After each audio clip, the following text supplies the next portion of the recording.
السلام علیکم ورحمۃ اللہ وبرکاتہ۔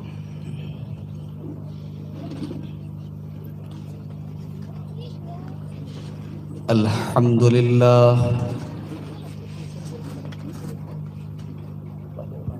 نحمده ونستعینه ونستغفره ونعوذ باللہ من شرور انفسنا ومن سیئات اعمالنا، من يهده الله فلا مضل له ومن يضلل فلا هادي له، وأشهد أن لا إله إلا الله وحده لا شريك له، وأشهد أن محمدًا عبده ورسوله۔ يا أيها الذين آمنوا اتقوا الله حق تقاته ولا تموتن إلا وأنتم مسلمون۔ يا أيها الناس اتقوا ربكم الذي خلقكم من نفس واحدة وخلق منها زوجها وبث منهما رجالا كثيرا ونساء، واتقوا الله الذي تساءلون به والأرحام إن الله كان عليكم رقيبا۔ يا أيها الذين آمنوا اتقوا الله وقولوا قولا سديدا يصلح لكم أعمالكم ويغفر لكم ذنوبكم، ومن يطع الله ورسوله فقد فاز فوزا عظيما۔ أما بعد فإن خير الحديث كتاب الله، وخير الهدي هدي محمد صلى الله عليه وسلم، وشر الأمور محدثاتها وكل محدثة بدعة وكل بدعة ضلالة وكل ضلالة في النار۔ أعوذ بالله من الشيطان الرجيم، بسم الله الرحمن الرحيم۔ ظهر الفساد في البر والبحر بما كسبت أيدي الناس ليذيقهم بعض الذي عملوا لعلهم يرجعون۔ صدر محترم، اسٹیج کے اوپر موجود علماء کرام،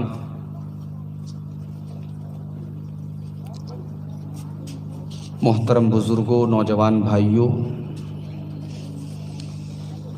پردہ نشین ماں اور بہنوں، پیارے بچوں،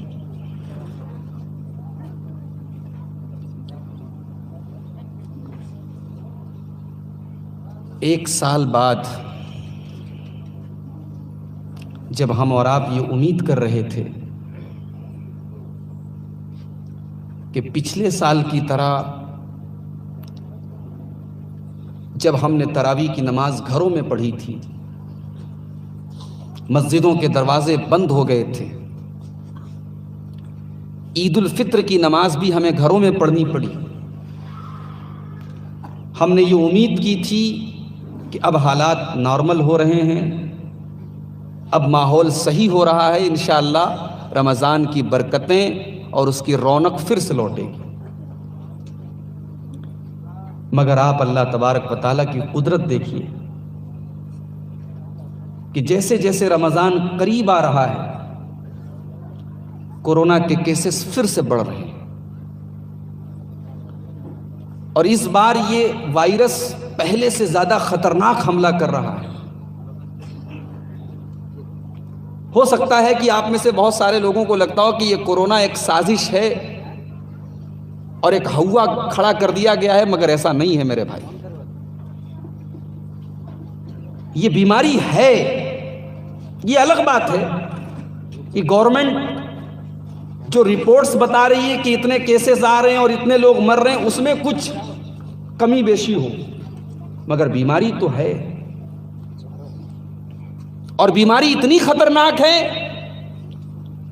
کہ آدمی کو سانس لینے میں تکلیف ہوتی ہے، ہاسپٹل لے جانے کے لیے اس کے گھر والے اس کو ریڈی کرتے ہیں، ہاسپٹل لے جانے کی تیاری کرتے ہیں، اس سے پہلے کہ وہ ہاسپٹل جائے وہ اللہ کو پیارا ہو جاتا ہے۔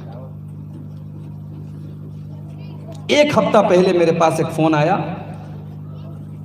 ہمارے یو پی کے اندر ایک جگہ ہے گونڈا، گوڈا کے وہ رہنے والے ایک صاحب ہیں، وہ کام کرتے ہیں بنگلور میں کسی ہوٹل میں کام کرتے ہیں۔ انہوں نے مجھے فون کیا، مولانا آج صبح فجر کی نماز کے بعد میری وائف کا، میری اہلیہ کا انتقال ہو گیا،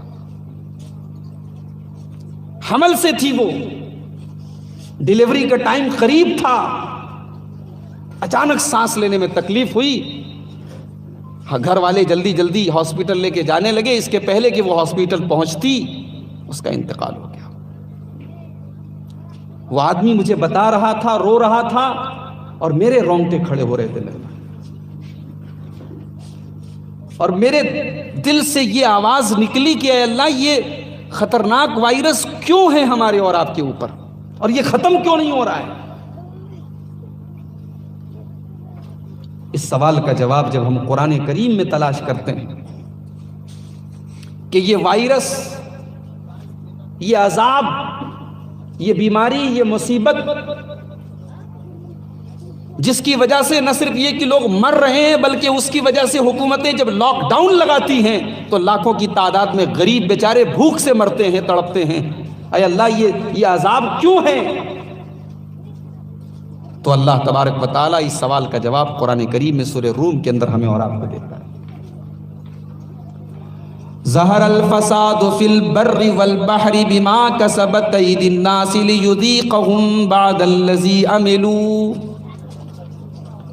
میرے بندو، یہ جو تمہارے اوپر تکلیفیں آ رہی ہیں، مصیبتیں آ رہی ہیں، پریشانیاں آ رہی ہیں، زمین کے اندر بھی آ رہی ہیں، سمندر کے اندر بھی آ رہی ہیں، خشکی کے اندر بھی آ رہی ہیں، تری کے اندر بھی آ رہی ہیں، یہ پریشانیاں، یہ مصیبتیں، یہ بیماریاں کیوں آ رہی ہیں؟ بما کسبت ایدی الناس، یہ تمہارے کرتوتوں کا نتیجہ ہے، یہ تمہارے پاپوں کا نتیجہ ہے، یہ تمہارے گناہوں کا نتیجہ ہے۔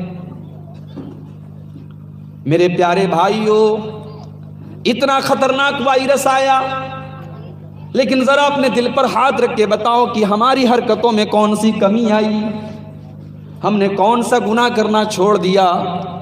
کون سی برائی ہمارے سماج سے ختم ہو گئی؟ کیا شرابی کم ہو گئے؟ کیا زانی کم ہو گئے؟ کیا بدکار کم ہو گئے؟ کیا مسجدوں میں نمازیوں کی تعداد بڑھ گئی؟ کیا قرآن کی تلاوت کرنے والوں کی تعداد میں اضافہ ہو گیا؟ نہیں، ایک سال پہلے جہاں ہم کھڑے تھے وہیں آج بھی کھڑے ہیں، بلکہ اس سے بھی زیادہ برے حالات سے دو چار ہیں۔ اتنی بڑی تباہی شاید پوری انسانی تاریخ میں کبھی نہ دیکھی گئی ہو کہ مسجدیں بند ہو گئیں، اللہ کا گھر خانہ کعبہ بند ہو گیا، اور پہلی بار شاید ایسا ہوا ہو کہ اللہ کا وہ گھر جہاں 24 گھنٹے طواف ہوتا ہے وہاں طواف کرنے پر پابندی لگا دی گئی۔ اتنے مشکل حالات میں دیکھنے کے باوجود بھی میرے بھائیوں، ہم اور آپ سدھرے نہیں، ہمارے اندر کوئی چینجنگ نہیں آئی، کوئی پریورتن نہیں آیا، کوئی تبدیلی نہیں آئی۔ اللہ فرماتا ہے لیذیقہم بعد الذی عملوا، میرے بندو ہم تمہارے اوپر یہ عذاب اس لیے نازل کرتے ہیں تاکہ تمہارے کرتوتوں کا، کچھ کرتوتوں کا تمہیں بدلہ دے دیں، کچھ کرتوتوں کی سزا دے دیں، کچھ کرتوتوں کا مزہ چکھا دیں۔ سارے کرتوتوں کی سزا ہم نہیں دیں گے، اگر سارے کرتوتوں کی سزا ہم دے دیں گے تو میرے بندو روئے زمین پر ایک انسان بھی سانس لینے والا نہ بچے گا، ایک انسان بھی دنیا میں باقی نہ بچے گا۔ ہم تو تمہارے کچھ گناہوں کی سزا تم کو دیتے ہیں لعلہم یرجعون، تاکہ تم اللہ کی طرف رجوع کر لو۔ آج کروڑوں کا پیسہ خرچ کر کے ہماری گورنمنٹ ویکسین تیار کروا رہی ہے، ویکسین لگائی جا رہی ہے، بڑے بڑے فلم اسٹاروں نے بھی ویکسین لگوائی، بڑے بڑے نیتاؤں نے بھی ویکسین لگوائی، لیکن ویکسین لگوانے کے باوجود آج کورونا وائرس پایا جا رہا ہے پازیٹیو ہو رہے ہیں. ویکسین لگانے کے بعد بھی لوگ مر رہے ہیں. آپ کے بہار کے مولانا ولی رحمانی کا انتقال ہوا. آج رپورٹس یہ بتا رہی ہیں کہ ویکسین لگانے کے بعد ہی ان کی طبیعت خراب ہوئی. ویکسین لگانے سے بھی آدمی ٹھیک نہیں ہو رہا ہے. نہیں ٹھیک ہوگا میرے بھائی جب تک ہم ٹھیک نہیں ہوں گے. اللہ نے فرمایا لعلہم یرجعون، میرے بندے منگلو. آگے رمضان کا مہینہ آ رہا ہے. ہمارے گھر میں جب کوئی بڑا مہمان آتا ہے ہم مہمان کا سواگت کرتے ہیں. مہمان کے لیے اپنے کمرے کو سجاتے ہیں، بہترین قسم کا دسترخوان لگاتے ہیں. جس پلیٹ میں ہم کھانا کھاتے ہیں اس سے اچھی پلیٹ، اس سے اچھا ڈنر سیٹ ہم نکالتے ہیں کہ بھئی بڑا مہمان آ رہا ہے، معزز مہمان آ رہا ہے، دور سے آ رہا ہے. میرے پیارے بھائیوں، رمضان کا مہینہ بھی ایک مہمان کے طور پہ آ رہا ہے. یہ مہمان اللہ تعالیٰ نے بنا کر کے ہمارے بیچ میں بھیجا ہے. یہ 1 مہینے کا مہمان بن کے آئے گا، یہ 30 دن کا، یہ 29 دن کا مہمان بن کے آئے گا. یہ اللہ کی رحمتیں ہم پر لٹائے گا. جب رمضان کا مہینہ آتا ہے اللہ کے پیارے نبی فرماتے ہیں اذا کان اول لیلۃ من رمضان، جب رمضان کی پہلی رات آتی ہے، جب رمضان کی چاند رات ہوتی ہے، جب رمضان کا چاند تمہیں آسمان پہ نظر آتا ہے، صفدت الشیاطین، تو سارے کے سارے شیطانوں کو اللہ تعالیٰ قید کر دیتا ہے. وغلقت ابواب النار، اور جہنم کے سارے دروازے بند کر دیے جاتے ہیں. وفتحت ابواب الجنہ، اور جنت کے سارے دروازے کھول دیے جاتے ہیں. وَيُنَادِي مُنَادٍ، اور آسمان میں ایک پکارنے والا آ کر کے پکارتا ہے یا باغی الخیر اقبل، اے نیکی کرنے والے، اے نیکی کا کام تلاش کرنے والے، اے نماز کی پابندی کرنے والے، اے قرآن پڑھنے والے، اے سچ بولنے والے، اے اللہ کو راضی کرنے والے، آ جا تیرا مہینہ آ گیا، رمضان کا مہینہ آ گیا، برکتوں کا مہینہ آ گیا، نیکیوں کا موسم آ گیا. وَيَا باغی الشر اقصر، اور پکارنے والا پکارتا ہے اے شراب پینے والے، اے زنا کرنے والے، اے چوری کرنے والے، اے جھوٹ بولنے والے، اے سود اور بیاج کھانے والے، خبردار تو پیچھے ہٹ جا. یہ تیرا مہینہ نہیں ہے، یہ تو اللہ کو راضی کرنے والوں کا مہینہ ہے. یہ تو اللہ کے سامنے اپنے گناہوں سے معافی مانگنے کا مہینہ ہے. یہ تو اللہ کے سامنے رونے کا مہینہ ہے. رمضان آ رہا ہے میرے بھائی، مہمان آ رہا ہے اللہ کا. اس مہمان کا سواگت کرو، اس مہمان کا ویلکم کرو. کس چیز سے؟ کھلا کر کے، پلا کر کے نہیں. رمضان کا استقبال کرو اللہ سے سچی توبہ کر کے، اپنے گناہوں سے معافی مانگ کر کے، اللہ کے سامنے گر گڑا کر کے. میں جب آپ کے پاس آ رہا تھا راستے میں مجھے لوگوں نے بتایا مولانا آپ اس ٹاپک پر بولیے گا، اس ٹاپک پر بولیے گا. اب یہاں آیا تو ناظم اجلاس صاحب نے کچھ اور ٹاپک دے دیا ہے. میں کوشش کروں گا کہ ان ساری باتوں کو آپ کے سامنے سمیٹنے کی کوشش کروں. قرآن کریم آپ اٹھائیے میرے بھائیوں. قرآن کریم میں اللہ تبارک و تعالیٰ نے پچھلی قوموں کے واقعات کیوں بیان کیے ہیں؟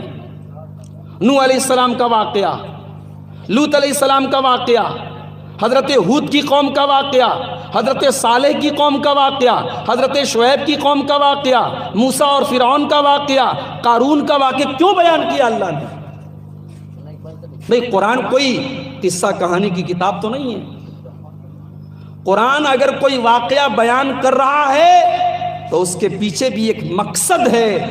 اللہ تعالیٰ ان قوموں کا واقعہ بیان کر کے ہمیں اور آپ کو میسج دے رہا ہے کہ تم ان کے جیسے مت ہو جانا، تمہارے اندر وہ خرابیاں نہ پیدا ہو جائیں جو نوح علیہ السلام کی قوم کے اندر تھیں، جو قوم عاد کے اندر تھی، جو قوم سمود کے اندر تھی، جو قوم صالح کے اندر تھی، جو فرعون کے اندر تھی، جو قارون کے اندر تھی. تم اپنے آپ کو ان برائیوں سے پاک کر لینا. اللہ تبارک و تعالیٰ ان واقعات کو بیان کر کے ہمیں اور آپ کو خبردار کرتا ہے. چنانچہ قرآن کریم اٹھائیے، اللہ کے سب سے پہلے رسول حضرت نوح علیہ السلام کا واقعہ اٹھائیے. نوح علیہ السلام آدم علیہ السلام کے بعد دنیا میں بھیجے گئے رسول بنا کر کے.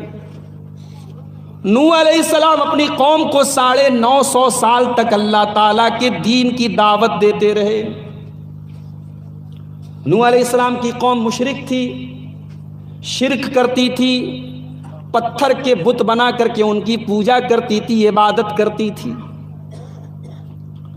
نوح علیہ السلام اپنی قوم کے پاس آئے، اپنی قوم کو توحید سمجھائی، اپنی قوم کو شرک سے منع کیا، اپنی قوم کو بتایا تم جو کام کر رہے ہو غلط کام کر رہے ہو۔ 950 سال تک حضرت نوح علیہ السلام اپنی قوم کو سمجھاتے رہے، تبلیغ کرتے رہے، دعوت دیتے رہے۔ 950 سال کوئی چھوٹی مدت نہیں ہوتی میرے بھائی۔ 950 سال تک اللہ کا پیغمبر لوگوں کو توحید کی دعوت دیتا رہا، لیکن قرآن کہتا ہے فما آمن معہ الا قلیل، نوح علیہ السلام کے اوپر بس مٹھی بھر لوگ ایمان لائے، تھوڑے سے لوگ ایمان لائے۔ پتہ یہ چلا بات اگر کہنے والا صحیح بات کہہ رہا ہے تو سننے والے اور اس کی بات ماننے والے اگر کم بھی ہیں تو کوئی فرق نہیں پڑتا، بات صحیح ہونی چاہیے۔ بہت سارے لوگ کہتے ہیں نا ارے بھائی یہ اہل حدیث اگر حق پر ہے تو یہ آٹے میں نمک کے برابر کیوں ہے؟ یاد رکھو کسی کی تعداد کا کم ہونا یہ اس کے غلط ہونے کی دلیل نہیں، اور کسی کی تعداد کا زیادہ ہونا یہ اس کے صحیح ہونے کی دلیل نہیں۔ نوح علیہ السلام کے اوپر مٹھی بھر لوگ ایمان لائے۔ نوح علیہ السلام ہر طریقے سے ان کو سمجھا رہے ہیں، پیار سے بھی سمجھا رہے ہیں، ڈرا بھی رہے ہیں، اے میری قوم کے لوگوں تم سدھر جاؤ ورنہ اللہ کا عذاب تمہارے اوپر آئے گا۔ مگر نوح علیہ السلام کی قوم کے لوگ نہیں مان رہے ہیں۔ آخر میں حضرت نوح علیہ السلام اب اللہ سے دعا کرتے ہیں رب لا تذر علی الارض من الکافرین دیارا، اے اللہ میں 950 سال تک ان کو تبلیغ کرتا رہا، ایک آدمی بھی میرے اوپر ایمان نہیں لایا، اے اللہ تو ان کو ہلاک کر دے، ان کو مٹا دے، اے اللہ روئے زمین پر ایک بھی کافر کو تو نہ چھوڑنا، اے اللہ ایک بھی مشرک کو تو نہ چھوڑنا، تو ان سب کو ہلاک کر دے، ختم کر دے۔ حضرت نوح علیہ السلام بد دعا کر رہے ہیں۔ اللہ تعالیٰ نے نوح علیہ السلام سے کہا ایک کام کرو، تم ایک کشتی تیار کرو۔ نوح علیہ السلام کشتی تیار کرنے لگے۔ اب گاؤں کے لوگ، محلے کے لوگ آ رہے ہیں، دیکھ رہے ہیں نوح علیہ السلام کشتی بنا رہے ہیں۔ قوم کے لوگ مذاق اڑا رہے ہیں، بھائی دیکھو ان کو کیا ہو گیا ہے، یہ کشتی بنا رہے ہیں، دور دور تک پانی نظر نہیں آ رہا ہے، نہ کوئی ندی ہے نہ کوئی دریا ہے، یہ کشتی کیوں بنا رہے ہیں؟ نوح علیہ السلام چپ چاپ سے اپنا کام کر رہے ہیں۔ جب کشتی بن کر کے تیار ہو گئی، اللہ تبارک و تعالیٰ نے حضرت نوح علیہ السلام کو حکم دیا کہ اے نوح آپ کے اوپر جو لوگ ایمان لائے ہیں ان سارے لوگوں کو کشتی میں سوار کر لیجئے۔ نوح علیہ السلام نے اپنے اوپر ایمان لانے والے سارے لوگوں کو کشتی کے اوپر سوار کر لیا۔ نوح علیہ السلام پر ایمان لانے والوں میں ان کے 3 بیٹے بھی تھے جن کا نام سام، حام اور یافس تھا، وہ تینوں بیٹے بھی نوح علیہ السلام کے ساتھ کشتی پر سوار ہو گئے۔ سارے لوگ جب کشتی پر سوار ہو گئے، ابھی زمین میں پانی نہیں ہے، اللہ کے حکم سے کشتی چلنے لگی۔ ادھر اللہ تعالیٰ نے حکم دیا اور بہت بڑا سیلاب آیا، اور نوح علیہ السلام کے دور میں جتنے لوگ اس وقت زمین پر موجود تھے، نوح علیہ السلام کی کشتی پر چھوڑ کر کے باقی جتنے لوگ بھی دنیا میں موجود تھے وہ سارے کے سارے لوگ اس طوفان کے اندر ہلاک ہو گئے۔ جب نوح علیہ السلام کشتی پر اپنے ایمان والے ساتھیوں کو سوار کرنے لگے تو ان کا ایک بیٹا جس کا نام کنعان تھا وہ کشتی پر سوار نہیں ہو رہا تھا۔ حضرت نوح علیہ السلام کو اپنے بیٹے کی چنتا ہوئی، بڑے پیار سے کہا یا بنی ارکب معنا، اے میرے بچے تو بھی آ جا، تو بھی میری کشتی میں سوار ہو جا، اے میرے بچے اس کشتی میں آ جا ورنہ تو ہلاک ہو جائے گا، تو برباد ہو جائے گا، تو ڈوب جائے گا، تو ختم ہو جائے گا، تو جلدی سے کشتی میں آ جا۔ بیٹا جواب دیتا ہے سآوی الی جبل یاسمنی من الماء، اے ابا جان آپ میری چنتا نہ کریں، آپ میری فکر نہ کریں، مجھے آپ کے ساتھ کشتی پہ نہیں آنا ہے، اگر طوفان آ بھی گیا، اگر پانی کی موجیں آ گئیں تو اے ابا جان میں کسی پہاڑ کے اوپر چڑھ جاؤں گا اور کوئی پانی میرا کچھ بگاڑ نہیں پائے گا، میں ڈوب نہیں پاؤں گا، میں مر نہیں پاؤں گا۔ ایک سبق یہ ملا کہ اس مشکل گھڑی میں بھی حضرت نوح علیہ السلام کو اپنا بیٹا یاد تھا، حالانکہ وہ بیٹا نافرمان تھا، باپ کے اوپر ایمان نہیں لایا تھا، مگر نوح علیہ السلام کو اپنا بیٹا یاد تھا۔ میرے پیارے بھائیوں، ہم تہجد کی نماز پڑھتے ہیں، ہم 5 ٹائم کی نماز پڑھتے ہیں، ہمارے بچے نماز نہیں پڑھتے، ہم کبھی اپنے بچوں کو نماز کے لیے نہیں بولتے۔ میری پیاری ماؤں، آپ مصلی بچھا کر کے نماز پڑھتی ہیں، آپ کی جوان بیٹی موبائل پر چیٹنگ کر رہی ہے، آپ کو اس بات کی فکر نہیں ہوتی کہ میں اپنی بچی کو نماز کے لیے بول دوں۔ ہاں، اگر آپ کا بیٹا یا بیٹی آگ میں جلنے لگے، دنیا کی کسی تکلیف میں پڑ جائے، آپ اپنے بچہ یا بچی کو بچانے کے لیے اپنی جان کو داؤں پہ لگا دیں گے، لیکن آپ کا بیٹا اور آپ کی بیٹی جہنم کی آگ کی طرف جا رہے ہیں اور آپ اپنے بچوں کو، اپنے بیٹا اور بیٹی کو بچانے کے لیے کچھ بھی نہیں کر رہے ہیں۔ اسی لیے آپ قرآن اٹھائیے، اللہ نے اپنے پیغمبروں کا جب ذکر کیا تو اللہ نے فرمایا کہ میرے پیغمبروں کو اپنے ساتھ ساتھ اپنی اولاد کی بھی فکر ہوا کرتی تھی، اپنے پریوار کی بھی فکر ہوا کرتی تھی، وہ اپنے ساتھ ساتھ اپنے بچوں کو بھی جہنم کی آگ سے بچانے کی کوشش کرتے تھے۔ مرتے دم تک اپنی اولاد کے عقیدے کی فکر کرو، ان کے ایمان کی فکر کرو، جنت کی فکر کرو، وہ جہنم سے کیسے بچ جائیں اس کی فکر کرو۔ حضرت یعقوب علیہ السلام کو دیکھو، آخری ٹائم ہے، انتقال ہونے والا ہے، موت کا ٹائم ہے۔ یعقوب علیہ السلام کے 12 بیٹے تھے، 12 بیٹوں کو حضرت یعقوب نے بلایا۔ آج بھی باپ اپنے بیٹوں کو بلاتا ہے، لیکن باپ بلا کر کے اپنی پراپرٹی کے بارے میں وصیت کرتا ہے، اپنے مکان اور جائیداد کے بارے میں وصیت کرتا ہے، اپنے مال اور دولت کے بارے میں بتا کے جاتا ہے۔ یعقوب علیہ السلام اپنے بچوں کو بلا کر کے کیا بتا رہے ہیں؟ قرآن کہتا ہے ام کنتم شہداء اذ حضر یعقوب الموت اذ قال لبنیہ ما تعبدون من بعدی۔ یعقوب علیہ السلام اپنے بچوں کو آخری ٹائم میں بلا کر کے سوال کرتے ہیں، اے میرے بچوں یہ بتاؤ کہ میرے مرنے کے بعد تم کس کی عبادت کرو گے؟ تم اللہ تعالیٰ کی عبادت کرو گے یا شرک کرو گے؟ تم توحید پر رہو گے یا شرک پر رہو گے؟ بتاؤ تم کس کی عبادت کرو گے؟ سارے بچوں نے کہا کہ ابا جان ہم اللہ کی عبادت کریں گے، ابا جان ہم آپ کے رب کی عبادت کریں گے، اللہ کی عبادت کریں گے، آپ چنتا نہ کریں، آپ فکر نہ کریں، ہم توحید پر قائم رہیں گے اور مرتے دم تک توحید پر رہیں گے۔ اولاد کی آخری سانس تک اولاد کے عقیدے اور ایمان کی فکر ہونی چاہیے میرے بھائیوں، یہی نبیوں نے ہمیں سکھایا ہے، یہی پیغمبروں نے ہمیں سکھایا۔ حضرت نوح علیہ السلام اپنے بچے سے کہہ رہے ہیں یا بنی ارکب معنا، ہے بچے تو میری کشتی میں آ جا۔ بچہ کہتا ہے ابا جان میں آپ کی کشتی پہ نہیں آؤں گا، میں کسی پہاڑ پہ چڑھ جاؤں گا، مجھے عذاب نہیں پکڑ سکے گا، مجھے طوفان نہیں پکڑ سکے گا۔ حضرت نوح علیہ السلام درد کے ساتھ کہتے ہیں لا عاصم اليوم من امر اللہ، اے میرے بیٹے یہ اللہ کا عذاب آنے والا ہے اور اللہ کے عذاب سے تجھے دنیا کا کوئی پہاڑ نہیں بچا پائے گا۔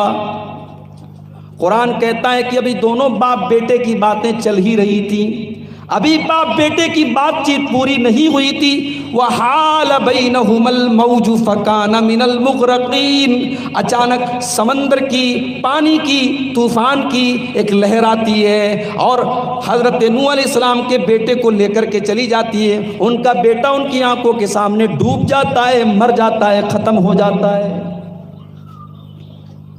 بیٹا مر گیا، اس کی تکلیف ہے بیٹا مر گیا، اور اس سے بڑھ کے اس بات کی تکلیف ہے کہ بیٹا میرے اوپر ایمان نہیں لایا۔ حضرت نوح علیہ السلام اللہ کی بارگاہ میں دعا کرتے ہیں اے اللہ تو نے وعدہ کیا تھا تو میرے پریوار کو بچائے گا، تو میرے بچوں کو بچائے گا، میرا بیٹا تو میری آنکھوں کے سامنے ڈوب گیا، اے اللہ تیرا وعدہ تو جھوٹا نہیں ہوتا ہے، تیرا وعدہ تو سچا ہوتا ہے، اے اللہ میرا بیٹا کیوں ڈوب گیا، میرے بیٹے نے کون سا ایسا جرم کیا تھا میرا بیٹا ڈوب گیا؟ اللہ کی طرف سے جواب آیا، یا نوح انہو لیس من اہلک انہو عمل غیر صالح، اے نوح وہ تیرا بیٹا تو تھا مگر وہ تیرے پریوار میں سے نہیں تھا، وہ تیرے اہل و عیال میں سے نہیں تھا، کیونکہ اس کا عمل گڑبڑ تھا، اس کے پاس ایمان نہیں تھا۔ ایمان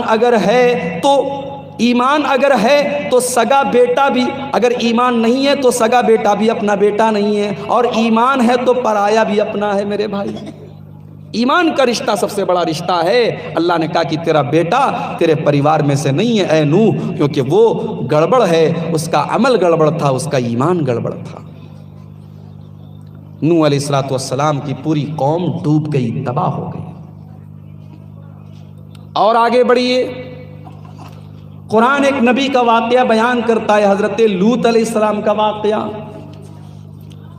لوط علیہ السلام کی قوم کے لوگ بہت بڑے بدکار تھے، اور ان کی قوم نے دنیا کے اندر سب سے پہلے یہ پاپ کیا تھا کہ مرد کا مرد کے ساتھ تعلق قائم ہوتا تھا، وہ عورتوں کے ساتھ اپنی ضرورت نہیں پوری کرتے تھے، مرد مرد کے ساتھ اپنی ضرورت پوری کیا کرتا تھا۔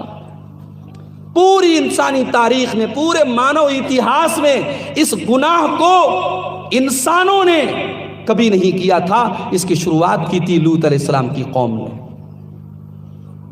اور ایک بات بتاؤں، یہ جرم اتنا گھناؤنا ہے کہ جانور بھی نہیں کرتا ہے، جانوروں میں بھی یہ جرم نہیں پایا جاتا ہے، یہ انسان اس قدر گرا ہوا ہے کہ ایسی حرکت کرتا ہے کہ جانور بھی اس حرکت سے شرماتا ہے۔ حضرت لوط علیہ السلام کی قوم یہ گناہ کا کام کرتی تھی، اور کھلم کھلا کرتی تھی، راستوں میں کرتی تھی۔ لوط علیہ السلام اپنی قوم کے پاس آئے اور اپنی قوم کو سمجھایا، وَلُوطًا إِذْ قَالَ لِقَوْمِهِ أَتَأْتُونَ الْفَاحِشَةَ مَا سَبَقَكُمْ بِهَا أَحَدٌ مِّنَ الْعَالَمِينَ، اے میری قوم کے لوگوں تم اتنا گندا کام کیوں کرتے ہو جو تم سے پہلے پوری کائنات میں کسی نے نہیں کیا ہے؟ تم اتنا گندا کام، اتنا گھناؤنا کام کیوں کرتے ہو؟ لوط علیہ السلام کی قوم کے لوگوں نے آپس میں کہا، ان کو نکال دو، یہ بڑے پاک صاف لوگ ہیں، یہ لوط علیہ السلام بڑے پاک صاف لوگ ہیں، ان کو اس بستی سے نکال دو، یہ ہمارے ساتھ رہنے کے لائق نہیں ہیں۔ اللہ تبارک و تعالیٰ نے کچھ فرشتوں کو لوط علیہ السلام کے گھر پہ بھیجا، جو خوبصورت مردوں کی شکل میں، انسانوں کی شکل میں فرشتے حضرت لوط علیہ السلام کے گھر پہ پہنچے۔ جب وہ فرشتے حضرت لوط علیہ السلام کے گھر پر اور لوط علیہ السلام کے سامنے انہوں نے ایسا ظاہر کیا کہ وہ مہمان بن کے آئے، ادھر حضرت لوط علیہ السلام کی قوم کے لوگوں کو پتہ چلا کہ لوط علیہ السلام کے گھر میں کچھ خوبصورت لڑکے آئے ہیں، کچھ خوبصورت نوجوان آئے ہیں۔ قوم کے لوگ جلدی جلدی دوڑے دوڑے آئے، چونکہ دماغ کے اندر تو شیطان بھرا تھا، خوبصورت لڑکوں کو دیکھ کر ان کے ذہن میں شیطانی خیال آنے لگا، گناہ کا خیال آنے لگا، غلط چیزوں کا خیال آنے لگا۔ جیسے ہی حضرت لوط علیہ السلام کے گھر پر وہ مہمان پہنچے، پیچھے سے قوم کے لوگ پہنچے، حضرت لوط سمجھ گئے، کہنے لگے، یا قوم لا تخزونی فی ضیفی، اے میری قوم کے لوگوں یہ میرے مہمان ہیں، میرے مہمانوں کے سامنے مجھے رسوا نہ کرو، میرے مہمانوں کے ساتھ کوئی بدتمیزی نہ کرو، میرے مہمانوں کے ساتھ کوئی غلط سلوک نہ کرو، مجھے رسوا نہ کرو، مجھے ذلیل نہ کرو۔ لوط علیہ السلام کی قوم کے لوگوں نے کہا، ہٹو پیچھے ہٹو، ہمیں ہمارا کام کرنے دو۔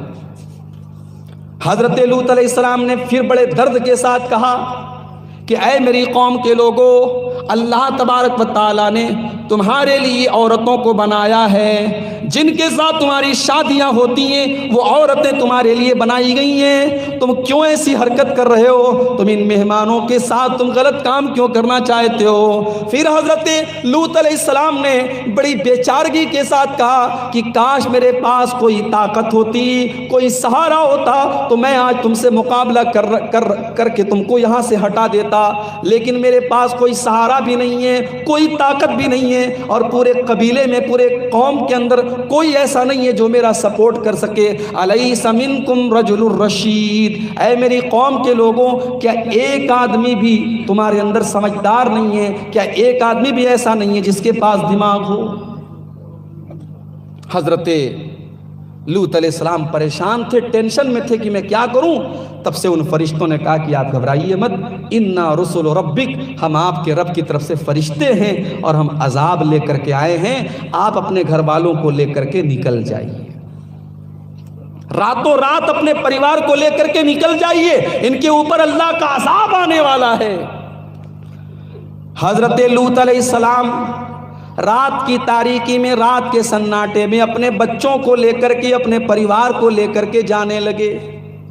جب حضرت لوط علیہ السلام اپنے پریوار کو لے کر کے جانے لگے، ان کی ایک بیوی جو ان کے اوپر ایمان نہیں لائی تھی، اس بیوی کے بارے میں اللہ کی طرف سے آرڈر آیا کہ اے لوط علیہ السلام، آپ اپنی اس بیوی کو اپنے ساتھ مت لے کر کے جائیے، جب اللہ کا عذاب آئے گا تو اس عورت کے اوپر بھی آئے گا۔ میری پیاری ماں بہنوں، بڑے غور سے سننا، لوط علیہ السلام اللہ کے اتنے بڑے رسول ہیں، لیکن ان کی بیوی ان کے اوپر ایمان نہیں لائی، اور جب اللہ کا عذاب آیا تو ان کی بیوی کے اوپر بھی اللہ کا عذاب آیا۔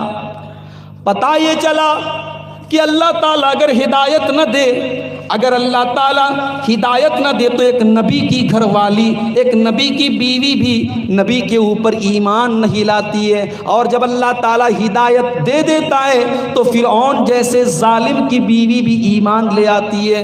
فرعون کی بیوی جنت میں جائے گی اور لوط علیہ السلام کی بیوی جہنم میں جائے گی۔ ایک نبی کی بیوی جہنم میں جا رہی ہے اور ایک بہت بڑے ظالم کی بیوی جنت میں جا رہی ہے۔ اس سے یہ پتہ چلا کہ ایمان والی عورت یہ نہیں دیکھتی ہے ماحول کیسا ہے، ایمان والی عورت یہ دیکھتی ہے میرا رب کیا کہتا ہے، میری شریعت کیا کہتی ہے، میرا دین کیا کہتا ہے۔ ہم کہتے ہیں زمانہ بڑا خراب ہے، ماحول بڑا خراب ہے، بڑی بے پردگی ہو رہی ہے، بڑا فیشن نکلا ہوا ہے۔ کہتا ہوں اگر ایک ایمان والی عورت یہ ٹھان لے، جتنا بھی فیشن آ جائے، جتنی بھی بے حیائی آ جائے، مجھے اپنی حیا کو نہیں چھوڑنا ہے، مجھے اپنی شرم کو نہیں چھوڑنا ہے، مجھے پردے کو نہیں چھوڑنا ہے، مجھے ایمان والی حیا والی عورت بن کے رہنا ہے۔ ایک ایمان والی عورت اگر یہ ٹھان لے تو میرے پیارے بھائیوں اور میری پیاری ماں بہنوں، دنیا کی کوئی طاقت اس لڑکی سے غلط کام نہیں کروا سکتی۔ آج امریکہ اور فرانس کے اندر بہت ساری مسلم عورتیں ہیں جو نقاب پہن کر کے چلتی ہیں، جہاں لڑکیاں اور عورتیں پورے بدن کو ننگا کر کے چلتی ہیں، وہاں بھی مسلمان عورتیں، مسلمان لڑکیاں نقاب میں نکلتی ہیں۔ اور آپ نے شاید سنا ہوگا ساؤتھ افریقہ کا ایک ہاشم املہ، یہ ساؤتھ افریقہ کا ایک بہت اچھا کرکٹر ہے، اس کی بیوی نقاب میں ہمیشہ رہتی ہے، اور کئی ملکوں میں ایسا ہوا کہ جب وہ نقاب پہن کر کے گئی تو اس کے اوپر پینالٹی لگائی گئی، اس کو جرمانہ دینا پڑا، مگر اللہ کی اس بندی نے جرمانہ دیا، مگر اپنے نقاب کو نہیں چھوڑا، اپنے پردے کو نہیں چھوڑا، اپنی شرم کو نہیں چھوڑا، اپنی حیا کو نہیں چھوڑا۔ میرے پیارے بھائیوں، میری پیاری ماں اور بہنوں، آپ دیکھیں لوط علیہ السلام کی بیوی ایک نبی کے گھر میں رہ کر کے ایمان نہیں لا پائی، اور فرعون جیسے ظالم کی بیوی فرعون کے محل میں رہ کر کے ایمان لے آئی۔ تو ماحول سے بڑھ کر کے یہ ہوتا ہے کہ ہماری اور آپ کے دل میں اللہ کا ڈر کتنا ہے، اللہ کا خوف کتنا ہے۔ لوط علیہ السلام نکل رہے ہیں اپنی قوم کو لے کر کے، اب اللہ کا عذاب آ رہا ہے۔ کون سا عذاب آیا؟ فَلَمَّا جَاءَ أَمْرُنَا جعلنا عالیہا سافلہا وامطرنا علیہا حجارۃ من سجیل منضود۔ جب ہمارا عذاب آیا، ہم نے لوط علیہ السلام کی بستی کو الٹ پلٹ دیا، ان کی پوری بستی کو الٹ دیا اللہ تبارک و تعالیٰ نے، اور آسمان سے پتھروں کی بارش کی گئی، اور پتھر بھی ایسے چھوٹے چھوٹے پتھر تھے، اور پتھروں پہ باقاعدہ نام لکھا رہتا تھا، یہ فلاں کے اوپر گرے گا، یہ فلاں کے اوپر گرے گا، پتھر کے اوپر نام لکھا رہتا تھا، اور وہ پتھر جس کی کھوپڑی پر گرتا تھا اس کا پورا کلیجہ، اس کا پورا دماغ پھٹ جاتا تھا، اور پورا جسم اس کا پھٹ جاتا تھا، اور وہیں پر وہ مر جاتا تھا۔ اتنا خطرناک عذاب حضرت لوط علیہ السلام کی بستی پر آیا۔ کیوں؟ کیونکہ وہ بستی بے حیا تھی، بے شرم تھی، بدکار تھی، اور مرد کے ساتھ غلط کام کرتا تھا۔ آج بھی اگر سوسائٹی میں یہ کام ہو رہا ہے اور ہوگا تو یاد رکھو، اللہ نے یہ واقعہ بیان کر کے قرآن میں ہمیں اور آپ کو میسج دے دیا کہ آج بھی اگر تم یہ غلط کام کرو گے تو ہمارا عذاب ویسے ہی آ سکتا ہے، کبھی کورونا وائرس کی شکل میں آئے گا، اور کبھی آسمان سے پتھروں کی بارش کی شکل میں آئے گا۔ اور آگے بڑھیے، ایک بہت بڑی طاقتور قوم تھی، اس قوم کا نام تھا قوم عاد۔ اتنی طاقتور قوم تھی، یہ اتنی لمبی چوڑی یہ قوم تھی کہ جب یہ اپنے مکان بنواتے تھے تو بہت اونچے اونچے پلر بنواتے تھے۔ اللہ نے قرآن میں ان کا انٹروڈکشن کراتے ہوئے فرمایا، الم تر کیف فعل ربک بعاد ارم ذات العماد، کیا تم نے نہیں دیکھا کہ آپ کے رب نے قوم عاد کے ساتھ کیا کیا، جو بڑے بڑے کھمبے بنا کر کے اپنے مکان بناتے تھے۔ تو قوم عاد کو اللہ تعالیٰ نے بہت لمبا چوڑا بنایا تھا، بڑا طاقتور بنایا تھا، اور یہ کہا کرتے تھے من اشد منا قوہ، ہم سے زیادہ طاقتور کون ہے، ہم سے زیادہ پاورفل کون ہے، ہم سے زیادہ پاورفل کوئی نہیں، ہم سے زیادہ طاقتور کوئی نہیں۔ اولم یروا ان اللہ الذی خلقہم هو اشد منہم قوہ، اے قوم عاد، جس اللہ نے تم کو بنایا ہے، جس اللہ نے تم کو اتنا طاقتور بنایا ہے، کیا وہ اللہ تبارک و تعالیٰ تم سے زیادہ طاقت والا نہیں ہے؟ وہ اللہ تو جب چاہے تمہیں زمین میں ملا دے، تمہیں مٹی میں ملا دے، ختم کر دے، کیا تم اللہ سے بھی زیادہ اپنے آپ کو پاورفل سمجھنے لگتے ہو؟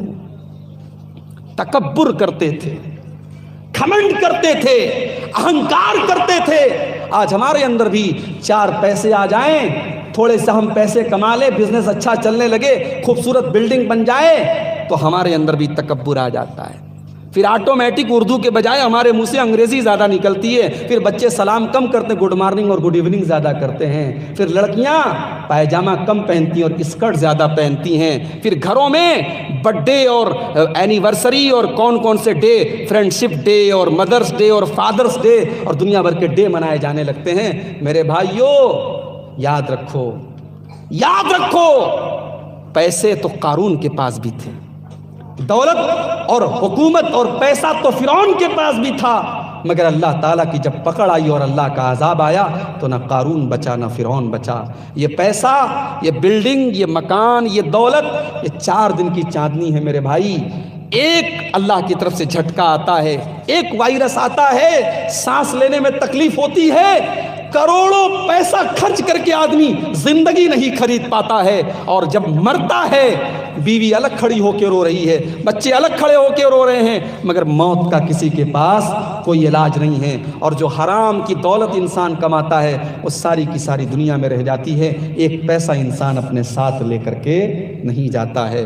میرے بھائیوں، پیسہ کماؤ، بزنس کرو، بلڈنگیں بناؤ، مگر اللہ کے واسطے تکبر مت کرو، گھمنڈ مت کرو۔ اللہ کو تکبر پسند نہیں ہے، اللہ کو گھمنڈ پسند نہیں ہے، اللہ تکبر کرنے والوں کو زمین میں ملا دیتا ہے۔ اللہ کے نبی فرماتے ہیں، جس کے دل میں رائی کے دانے کے برابر بھی تکبر ہوگا، اللہ تبارک و تعالیٰ اس کو جنت میں داخل نہیں کرے گا۔ صحابہ گھبرا گئے، رائی کے دانے کے برابر بھی تکبر ہوگا تو جنت میں نہیں جائے گا؟ اے اللہ کے نبی، ہم اچھا کپڑا جب پہنتے ہیں، اچھا جوتا جب ہم پہنتے ہیں، اور جب ہم گھر سے نکلتے ہیں اور ہم سے کمزور کپڑے والا اور ہم سے کمزور جوتے والا جب ہمیں نظر آتا ہے تو آٹومیٹک ہمیں اپنے اندر ایک بڑپن کا احساس ہوتا ہے۔ تو اے اللہ کے نبی، اگر رائی کے دانے کے برابر بھی تکبر کرنے والا جنت میں نہیں جائے گا تو اے اللہ کے نبی تب تو بڑی پریشانی کی بات ہو جائے گی، تب تو ہم ہلاک ہو جائیں گے، تب تو ہم پریشان ہو جائیں گے۔ اللہ کے نبی نے فرمایا، ان اللہ جمیل یحب الجمال، اچھا کپڑا پہنو، اچھا جوتا پہنو، اچھے مکان بناؤ، یہ کوئی عیب کی بات نہیں ہے، کوئی کمی کوئی خامی کی بات نہیں ہے۔ اچھا کپڑا پہننا اور خوبصورت نظر آنا یہ اللہ تعالیٰ کو تو پسند ہے، اللہ تو خوبصورتی کو پسند کرتا ہے، اللہ تعالیٰ خوبصورت ہے اور خوبصورتی کو پسند کرتا ہے۔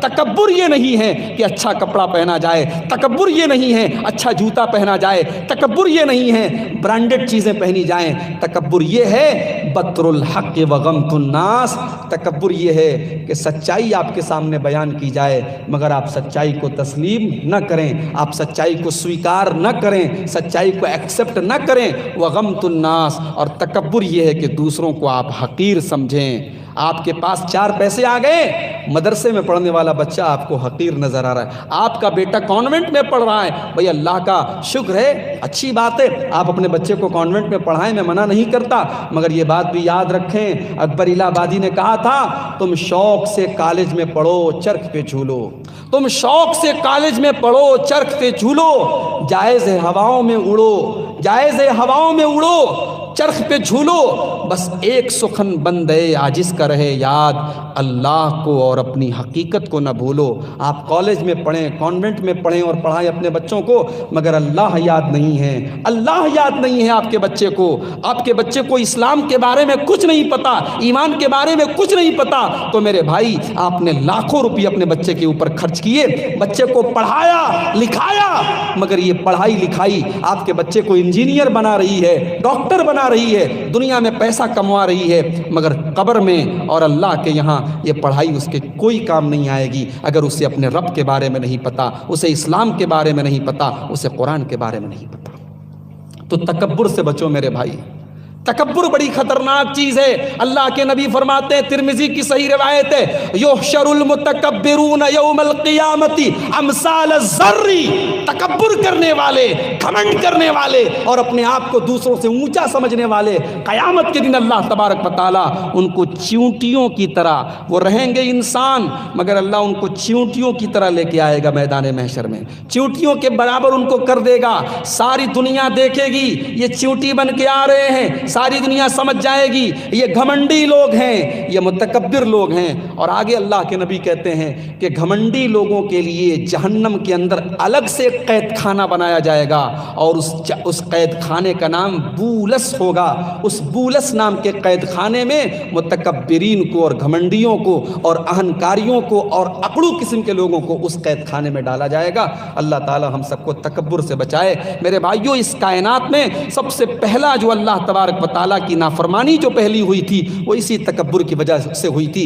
ابلیس نے بھی تکبر ہی کیا تھا، اللہ نے کہا آدم کے آگے سجدہ کر، ابلیس نے کہا میں سجدہ نہیں کروں گا، میں کیوں سجدہ کروں، میں آگ سے پیدا ہوا ہوں، آدم مٹی سے پیدا ہوئے ہیں، میں آدم کے آگے سجدہ نہیں کروں گا۔ تو ابلیس کو بھی تکبر ہی لے کے ڈوبا تھا، لہٰذا تکبر سے ہمیں اور آپ کو بچنا چاہیے۔ قوم عاد نے کہا کہ ہم سے زیادہ پاورفل کون ہے؟ اللہ تعالیٰ نے کہا اچھا تم سے زیادہ پاورفل کوئی نہیں ہے۔ اللہ تعالیٰ نے حضرت ہود علیہ السلام کو رسول بنا کر کے بھیجا۔ حضرت ہود علیہ السلام گئے، اپنی قوم کو سمجھایا، تبلیغ کی، توحید کی دعوت دی، شرک سے منع کیا، تکبر سے منع کیا، لیکن عاد نہیں مانی، اور اس نے حضرت ہود سے کہا ایتنا بما تعیدنا ان کنت من الصادقین، اے ہود تم ہم کو دھمکیاں نہ دو، تم اللہ کا عذاب لے کر کے آ جاؤ، ہم اللہ کے عذاب کے لیے تیار ہیں۔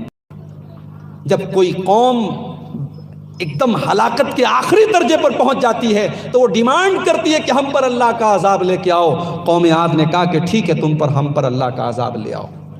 اب ذرا غور کرنا میرے بھائیوں، قوم عاد جو دنیا کی بہت طاقتور قوم تھی اور بڑے لمبے تڑنگے لوگ تھے اور بڑے اونچے اونچے مکان بناتے تھے، اللہ تعالیٰ کا جب عذاب ان کے اوپر آیا تو کس طریقے سے آیا؟ اللہ قرآن میں کہتا ہے وَأَمَّا عَادٌ فَأُهْلِكُوا بِرِيحٍ صَرْصَرٍ عَاتِيَةٍ، جب قوم عاد کے اوپر ہمارا عذاب آیا ہم نے ہواؤں کو عذاب بنا کر کے بھیجا، تیز ہوائیں چلنے لگی، آندھیاں چلنے لگی، سَخَّرَهَا عَلَيْهِمْ سَبْعَ لَيَالٍ وَثَمَانِيَةَ أَيَّامٍ، 7 دن تک اور 8 راتوں تک لگاتار ہوائیں چلتی رہیں، آندھیاں چلتی رہیں۔ فَتَرَى الْقَوْمَ فِيهَا سَرْعَىٰ كَأَنَّهُمْ أَعْجَازُ نخل خاویہ، آندھی چلتی رہی اور اتنی خطرناک آندھی آئی کہ لوگوں کے سر ان کے دھڑ سے الگ ہو گئے اور لوگوں کی ڈیڈ باڈی زمین پر ایسی پڑی ہوئی تھی، ایسا لگ رہا تھا کہ کھجور کے سڑے ہوئے تنے ہیں جو زمین کے اوپر پڑے ہوئے ہیں۔ 7 دن تک لگاتار ایسی ہوائیں چلتی رہی۔ اسی لیے آج بھی اگر آندھی چلے تو ایک چھوٹی سی دعا ہے، اس کو یاد کر لو۔ اللہ کے نبی وہ دعا پڑھا کرتے تھے، اللہم انی اسألک خیرہا وخیر ما ارسلت بہ واعوذ بک من شرہا وشر ما ارسلت بہ۔ جب ہوا چلے اور تیز ہوا چلے تو یہ دعا پڑھ لیا کرو کہ اے اللہ میں تجھ سے اس ہوا کی بھلائی کا سوال کرتا ہوں، اور اے اللہ میں اس ہوا کی برائی سے تیری پناہ چاہتا ہوں۔ اس ہوا کے ساتھ اللہ کا کوئی عذاب نہ ہمارے اوپر آ جائے، اے اللہ ہم تیری پناہ چاہتے ہیں۔ یہ جب تیز ہوا چلتی تھی ہمارے نبی صلی اللہ علیہ وسلم یہ دعا پڑھا کرتے تھے۔ اور آگے بڑھو، حضرت صالح علیہ السلام کی قوم جس کا نام قوم سمود تھا، یہ بھی بڑی پاورفل قوم تھی، اور اللہ تعالیٰ نے ان کو مکان بنانے کا ہنر دیا تھا۔ یہ پہاڑوں کو تراش تراش کے مکان بنایا کرتے تھے۔ اللہ نے قرآن میں فرمایا کہ جب یہ قوم پہاڑوں کو تراش تراش کے مکان بنایا کرتی تھی، لیکن ساتھ میں یہ اللہ تعالیٰ کے ساتھ شرک کیا کرتی تھی، اللہ تعالیٰ نے حضرت صالح علیہ السلام کو رسول بنا کر کے بھیجا۔ حضرت صالح علیہ السلام آئے اور اپنی قوم کو انہوں نے اللہ کی توحید کے بارے میں سمجھایا، اپنی قوم کو اللہ کے بارے میں بتایا، اور کہا کہ اے میری قوم کے لوگوں، جس اللہ تعالیٰ نے تم کو اتنا دماغ دیا ہے اس اللہ کا شکر ادا کرو، اور تم اللہ کی عبادت کرو، اللہ کے ساتھ تم کسی کو شریک مت کرو۔ اور اللہ تعالیٰ نے معجزہ کے طور پر ایک اونٹنی کو حضرت صالح علیہ السلام کے ساتھ بھیجا۔ وہ اونٹنی اللہ تعالیٰ نے حضرت صالح کے ساتھ بھیجی اور حضرت صالح کو حکم دیا۔ حضرت صالح نے اپنی قوم سے کہا کہ دیکھو یہ اونٹنی ہے، یہ اللہ تعالیٰ کی طرف سے ایک امتحان اور آزمائش بن کر کے تمہارے لیے آئی ہے۔ اس اونٹنی کو تمہیں چھیڑنا نہیں ہے، ایک دن تم اپنے جانوروں کو پانی پلاؤ دریا پر، اور ایک دن میری اونٹنی پانی پیے گی، ایک دن تمہیں میری اونٹنی کو چھیڑنا نہیں ہے۔ بس تمہیں اس کو کھلانا پلانا نہیں، اس کو اللہ تعالیٰ کھلائے گا پلائے گا، بس تمہیں اس کے ساتھ کوئی غلط سلوک نہیں کرنا ہے۔ لیکن حضرت صالح علیہ السلام کی جو قوم تھی، قوم سمود، ایک ظالم آدمی اٹھا اور اس نے اس اونٹنی کو قتل کر دیا، اس کو مار ڈالا، اس کو ختم کر دیا۔ جب حضرت صالح کی قوم نے اس طریقے سے اللہ تبارک و تعالیٰ کی نافرمانی کی تو اللہ تعالیٰ نے ان کے اوپر عذاب بھیجا، اور آسمان سے بہت زوردار چیخ اور آواز کا عذاب ان کے اوپر آیا، جس سے ان کے کانوں کے پردے پھٹ گئے اور ان کے دل پھٹ گئے، اور آن دا اسپاٹ وہ وہیں پر مر گئے۔ پوری قوم اس آواز کی وجہ سے ان کا ہارٹ اٹیک ہو گیا، ان کا کلیجہ پھٹ گیا، اور وہیں آن دا اسپاٹ وہ مر گئے۔ اس طریقے سے حضرت صالح علیہ السلام کی قوم کے اوپر، قوم سمود کے اوپر اللہ کا یہ عذاب آیا۔ اب اور آگے بڑھیے، میں ان واقعات کو بیان کر رہا ہوں آپ کے سامنے جو اللہ نے قرآن میں بیان کیا ہے میرے بھائیوں، اور میں چاہتا ہوں رات کا یہ وقت ہے، بڑا سہانا وقت ہے، آخری وقت ہے، اس وقت میں ہم ان واقعات کو سنیں اور اللہ کا خوف اپنے دل میں ہم پیدا کریں، اور سوچیں کہ ان قوموں کے اوپر جو اللہ کا عذاب آیا، وہ عذاب کہیں ایسا تو نہیں کہ کورونا کی شکل میں آج ہمارے اوپر آ رہا ہے، اور وہ کوتاہیاں اور کمیاں آج ہمارے اندر بھی پائی جا رہی ہیں۔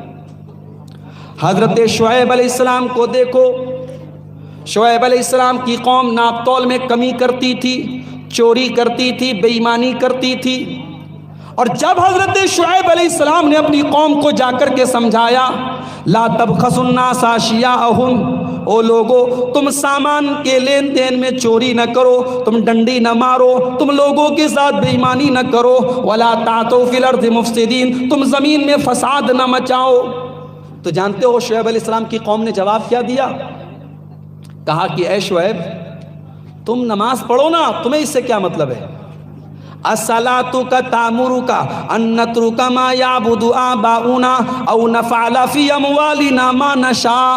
اے شعیب تم 5 ٹائم کی نماز پڑھتے ہو، پڑھتے رہو، تمہاری نماز سے ہم کو کوئی لینا دینا نہیں، اور جب ہمیں تمہاری نماز سے کوئی لینا دینا نہیں تو ہم اپنے بزنس میں جو چاہے کریں، ہم جہاں سے چاہیں پیسہ کمائیں، چوری کریں، بے ایمانی کریں، لوٹ مار کریں، تمہیں کیا فرق پڑتا ہے؟ انک لانت الحلیم الرشید۔ اے شعیب تم تو سمجھدار آدمی معلوم ہوتے ہو، تم دوسروں کے پھڈے میں کیوں اپنا ہاتھ ڈالتے ہو، تمہیں کیا پڑی ہے، ہمیں اپنے مال کے ساتھ جو کرنا ہے کرنے دو۔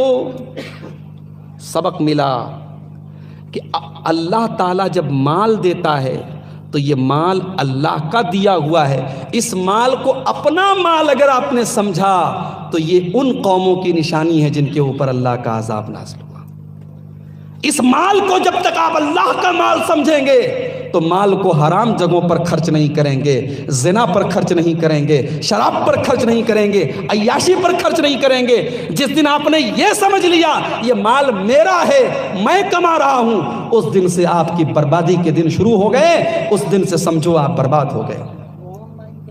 یہ مال اللہ کی امانت ہے میرے بھائی، یہ مال اللہ تعالیٰ نے آپ کو اس لیے دیا ہے تاکہ آپ اپنے بال بچوں کا حق ادا کریں، اپنا حق ادا کریں، پھر اس مال میں سے غریبوں کا حق ادا کریں، یتیموں کا حق ادا کریں، اس مال سے زکوٰۃ دیں، صدقہ کریں، چندہ دیں، دان دیں۔ یہ مال اللہ تعالیٰ نے امانت کے طور پر آپ کو دیا ہے، اس مال کو جیسے چاہے ویسے خرچ کرنے کا آپ کو ادھیکار نہیں ہے۔ نہ تو حرام طریقے سے مال کمانے کی اجازت ہے، نہ حرام جگہوں پر مال خرچ کرنے کی اجازت ہے۔ اور جب حرام طریقے سے کمانے کی بات آ گئی تو مجھے کہنے دو میرے بھائیوں، ہم نے جو اپنے سماج میں جہیز کی لعنت کو رائج کر کے رکھا ہے، بڑے بڑے داڑھی والے، بڑے بڑے ماتھوں پر سجدے کے نشان والے، پانچوں ٹائم کے نمازی اور تہجد پڑھنے والے بھی جب لڑکے کی شادی کرنے کے لیے نکلتے ہیں تو چاہتے ہیں کہ لڑکی والے 10 لاکھ روپیہ کیش دے دیں، 4 ویلر دے دیں، 2 ویلر دے دیں۔ وہ لڑکی والوں سے جہیز کی یا تو ڈیمانڈ کریں گے، یا ڈیمانڈ نہیں کریں گے تو کم سے کم یہ امید رکھیں گے کہ ہمیں مل جائے۔ میرے پیارے بھائیوں، حرام کمانا صرف رشوت کے ذریعے نہیں ہے، صرف لوٹ مار کے ذریعے نہیں ہے، کسی کے مال کو ناجائز طریقے سے ہڑپ لینا جس کا ثبوت شریعت میں نہ ہو، جس کی اجازت شریعت میں نہ ہو، اس طریقے سے لوگوں کا مال لے لینا یہ بھی تو حرام ہے، یہ بھی تو ناجائز ہے۔ نہیں مولوی صاحب آپ نہیں سمجھیں گے، ہم لوگ جہیز کی ڈیمانڈ نہیں کرتے ہیں، لڑکی کا باپ بیچارہ اپنی خوشی سے دے دیتا، بڑی اچھی بات ہے ماشاءاللہ۔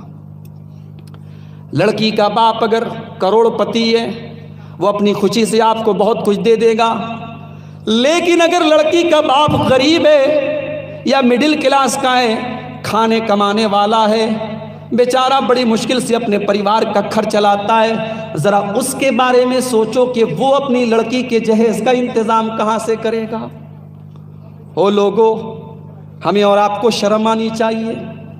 ہم جب نماز پڑھتے ہیں پوری کوشش کرتے ہیں کہ ہماری نماز اللہ کے نبی کے طریقے کے مطابق ہو، ہم سینے پر ہاتھ بھی باندھتے ہیں، ہم آمین بھی زور سے بولتے ہیں، ہم رفع یدین بھی کرتے ہیں، ہم رمضان میں تراویح 8 ہی رکعات پڑھتے ہیں، سارے طریقے تو نبی کے ہیں، لیکن جب شادی بیاہ کا معاملہ آتا ہے تو وہاں پر ہماری اہل حدیثیت کہاں چلی جاتی ہے، وہاں پر ہماری سلفیت کہاں چلی جاتی ہے۔ جب شادی بیاہ کا معاملہ آتا ہے تو ہم سماج کے طور طریقے پر کیوں چلنے لگتے ہیں، ہم اپنے علاقے اور سماج کے رسم و رواج سے کیوں بد جاتے ہیں۔ او لوگو، جو رواج ہماری لڑکیوں کو قتل کر دے، جو رواج ہماری بہنوں کو قتل کر دے، جو رواج ہماری بیٹیوں کو اپنی جان دینے پر مجبور کر دے، اس رواج کو ختم کرو، اس رواج کو دفن کرو، اس رواج کو اپنے سماج سے نکال کے پھینک دو۔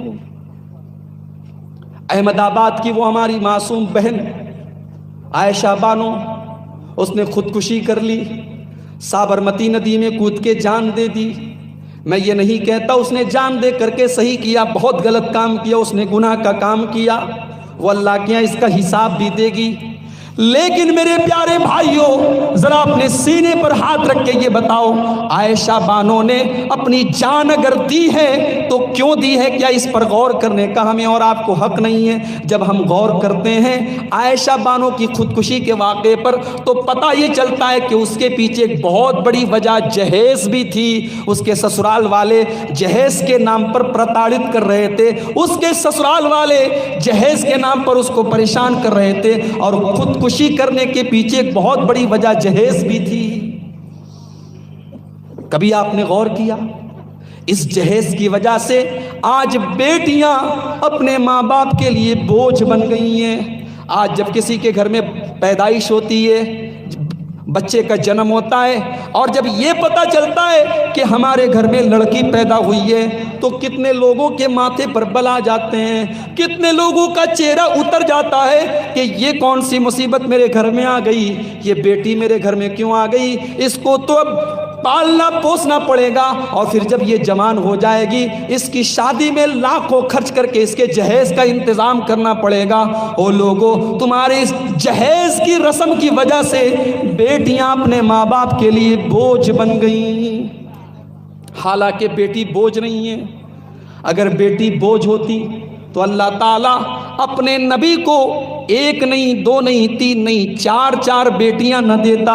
اللہ نے اپنے نبی کو چار چار بیٹیاں دی تھیں۔ اگر یہ بیٹی بوجھ ہوتی تو اللہ کے پیارے نبی یہ نہ فرماتے من کان لہو ثلاث بنات، جس کو اللہ تعالیٰ تین بیٹیاں دے کر کے آزماتا ہے، جس کو اللہ تعالیٰ تین لڑکیاں دے دے اور ان تین بیٹیوں کی وہ اچھے طریقے سے پرورش کرے، ان کو اچھے طریقے سے پڑھائے لکھائے، ان کی تعلیم کا انتظام کرے اور اچھی جگہ ان کی شادی کر دے، کن لہو سترم من النار، وہ لڑکی وہ بیٹی اپنے ماں باپ کو جہنم کی آگ سے بچانے کا کام کرے گی۔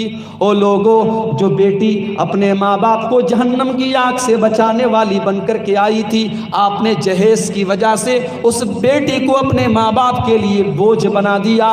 آج کتنے ماں باپ ہیں جو اپنی بیٹی کی شادی کی فکر میں گھلے جا رہے ہیں، باپ بیچارہ اپنی عمر کے پہلے بوڑھا ہو رہا ہے، اس کے بال سفید ہو رہے ہیں، اس کے بدن میں جھریاں پڑ رہی ہیں، اس کو فکر کھائے جا رہی ہے کہ وہ اپنی لڑکی کی شادی کیسے کرے گا۔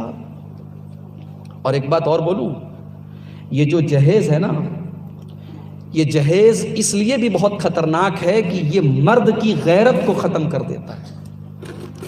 بھئی اللہ تعالیٰ نے مرد کو ایک غیرت دی ہے۔ جب تو اپنے سسرال کی ملی ہوئی بائک چلائے گا، جب تو اپنے سسرال سے ملی ہوئی بیڈ اور مسیری کے اوپر بیٹھ کر کے اپنی بیوی سے ملے گا، اپنے سسرال سے ملی ہوئی فریج کا تو ٹھنڈا پانی پیے گا، تو تیری غیرت کبھی تیرے اندر پیدا ہی نہیں ہوگی، کیونکہ سسرال سے ملنے والے جہیز کے ان سامانوں نے تیری غیرت کا منہ بند کر دیا ہے۔ تیری غیرت تو کبھی بیدار ہی نہیں ہوگی، وہ سسرال سے ملنے والی بھیک نے تجھے بے غیرت بنا دیا ہوگا، اس نے تیری غیرت کو ختم کر دیا ہوگا۔ میرے پیارے نوجوان ساتھیوں، جہیز تقریروں سے ختم نہ ہوگا، جہیز جلسوں سے ختم نہ ہوگا، جب تک لڑکے والے اور خود لڑکے یہ طے نہ کر لیں گے ہم اپنی شادی میں ایک پیسہ جہیز نہیں لیں گے۔ ہم جب اتنا سارا خرچ کر رہے ہیں، ہم ولیمہ کا انتظام کر رہے ہیں، ہم دلہن کے کپڑے کا انتظام کر رہے ہیں، تو ہم ایک مسیری کا انتظام بھی کر لیں گے۔ ٹھیک ہے، آج ہمارے پاس بائک لینے کی طاقت نہیں ہے، کل اللہ تعالیٰ دے گا ہم بائک کیا ہم 4 ویلر لے لیں گے۔ آج ہمارے گھر میں اگر فریج نہیں ہے، انشاءاللہ ہم شادی کر کے آئیں گے، اور میں یقین دلاتا ہوں اور اللہ کی قسم میں آپ کو اللہ کا وعدہ یاد دلاتا ہوں، شادی کرنے سے اللہ تعالیٰ برکت دیتا ہے۔ اور میں نے خود تجربہ کیا ہے، جب انسان شادی کرتا ہے، اکیلا جب تک رہتا ہے تو ایک تقدیر اس کی ہوتی ہے، جب وہ شادی کر کے بیوی کو لاتا ہے تو اللہ تعالیٰ بیوی کے مقدر کو بھی اس کے ساتھ جوڑ دیتا ہے، اور اللہ تعالیٰ اس کی روزی کو ڈبل کر دیتا ہے۔ آپ تجربہ کر لیں، اللہ تبارک و تعالیٰ ایسی جگہوں سے روزی دیتا ہے آپ سوچ نہیں سکتے۔ اور جب بچے پیدا ہوتے ہیں، آدمی سوچتا ہے یار میرا خرچہ بڑھ گیا، لڑکا پیدا ہو گیا، لڑکی پیدا ہو گئی، بھائی صاحب آپ 2 تھے، لڑکی آپ کے گھر میں آ گئی، لڑکا آپ کے گھر میں آ گیا، اب وہ مقدر لے کے آئی ہے، مقدر لے کے آیا ہے، اس کا مقدر بھی آپ کے ساتھ اللہ تعالیٰ نے جوڑ دیا۔ اب کہیں نہ کہیں سے اس کے مقدر کا رزق بھی اللہ تعالیٰ آپ کو دے گا، کہاں سے دے گا یہ ہم اور آپ سوچ بھی نہیں سکتے۔ اور میں ایک بات اور بتاؤں، اگر پہلی اولاد لڑکی پیدا ہوتی ہے تو بعض علماء نے لکھا ہے کہ یہ برکت کی نشانی ہے، کیونکہ قرآن میں اللہ تعالیٰ نے پہلے لڑکی کا ذکر کیا، یہب لمن یشاء اناثا ویہب لمن یشاء الذکور، اللہ جسے چاہتا ہے لڑکی دیتا ہے اور جسے چاہتا ہے لڑکا دیتا ہے اور جسے چاہتا ہے دونوں دیتا ہے، تو اللہ نے پہلے لڑکی کا ذکر کیا ہے، اسی لیے شادی کے بعد پہلی اولاد اگر بیٹی پیدا ہوتی ہے تو یہ برکت کی نشانی ہے۔ تو میرے بھائیوں، اس جہیز کی رسم کی وجہ سے بیٹیوں کو بوجھ مت بناؤ، اور اس جہیز نے جو بہت بڑا نقصان یہ کیا ہے کہ نکاح کو مشکل بنا دیا اور زنا کو آسان کر دیا۔ غریب گھروں کے لڑکے اور لڑکیاں ہیں، شادی کرنے کے نام پر ہزاروں جھنجٹیں، لیکن زنا اور بدکاری کرنا انتہائی آسان ہے۔ زنا کرنے پر اور بدکاری کرنے پر کوئی روک نہیں، کوئی ٹوک نہیں، اور نکاح کرنے پر، شادی کرنے پر لاکھوں کا انتظام کرنا ہے۔ او لوگوں، اس جہیز کی رسم کی وجہ سے آج زنا آسان ہو گیا اور نکاح مشکل ہو گیا، جبکہ میرے نبی نے اتنا آسان کیا تھا نکاح کو کہ زنا مشکل ہو جائے۔ میرے نبی کے دور میں اتنا آسان تھا نکاح کرنا کہ لڑکی کے باپ کے اوپر ایک پیسے کا بھی بوجھ نہیں تھا۔ لڑکی کے باپ کو ایک پیسہ بھی خرچ نہیں کرنا ہے۔ دیندار لڑکے کا رشتہ آیا، لڑکی کا باپ جب چاہے اپنی لڑکی کی شادی کر سکتا ہے، ایک پیسے کا بھی اس کو جہیز نہیں دینا ہے۔ تو جس طریقے سے ناپ تول میں کمی کرنا یہ اللہ کے عذاب کو دعوت دینا ہے، اسی طریقے سے جہیز میں ناجائز مال ہڑپ کر کے لانا یہ بھی اللہ کے عذاب کو دعوت دینا ہے۔ حضرت شعیب علیہ السلام کی قوم یہی کام کرتی تھی، ناپ تول میں کمی کرتی تھی، چوری کرتی تھی، بے ایمانی کرتی تھی۔ اللہ تعالیٰ نے 3 ٹائپ کا عذاب ان کے اوپر بھیجا۔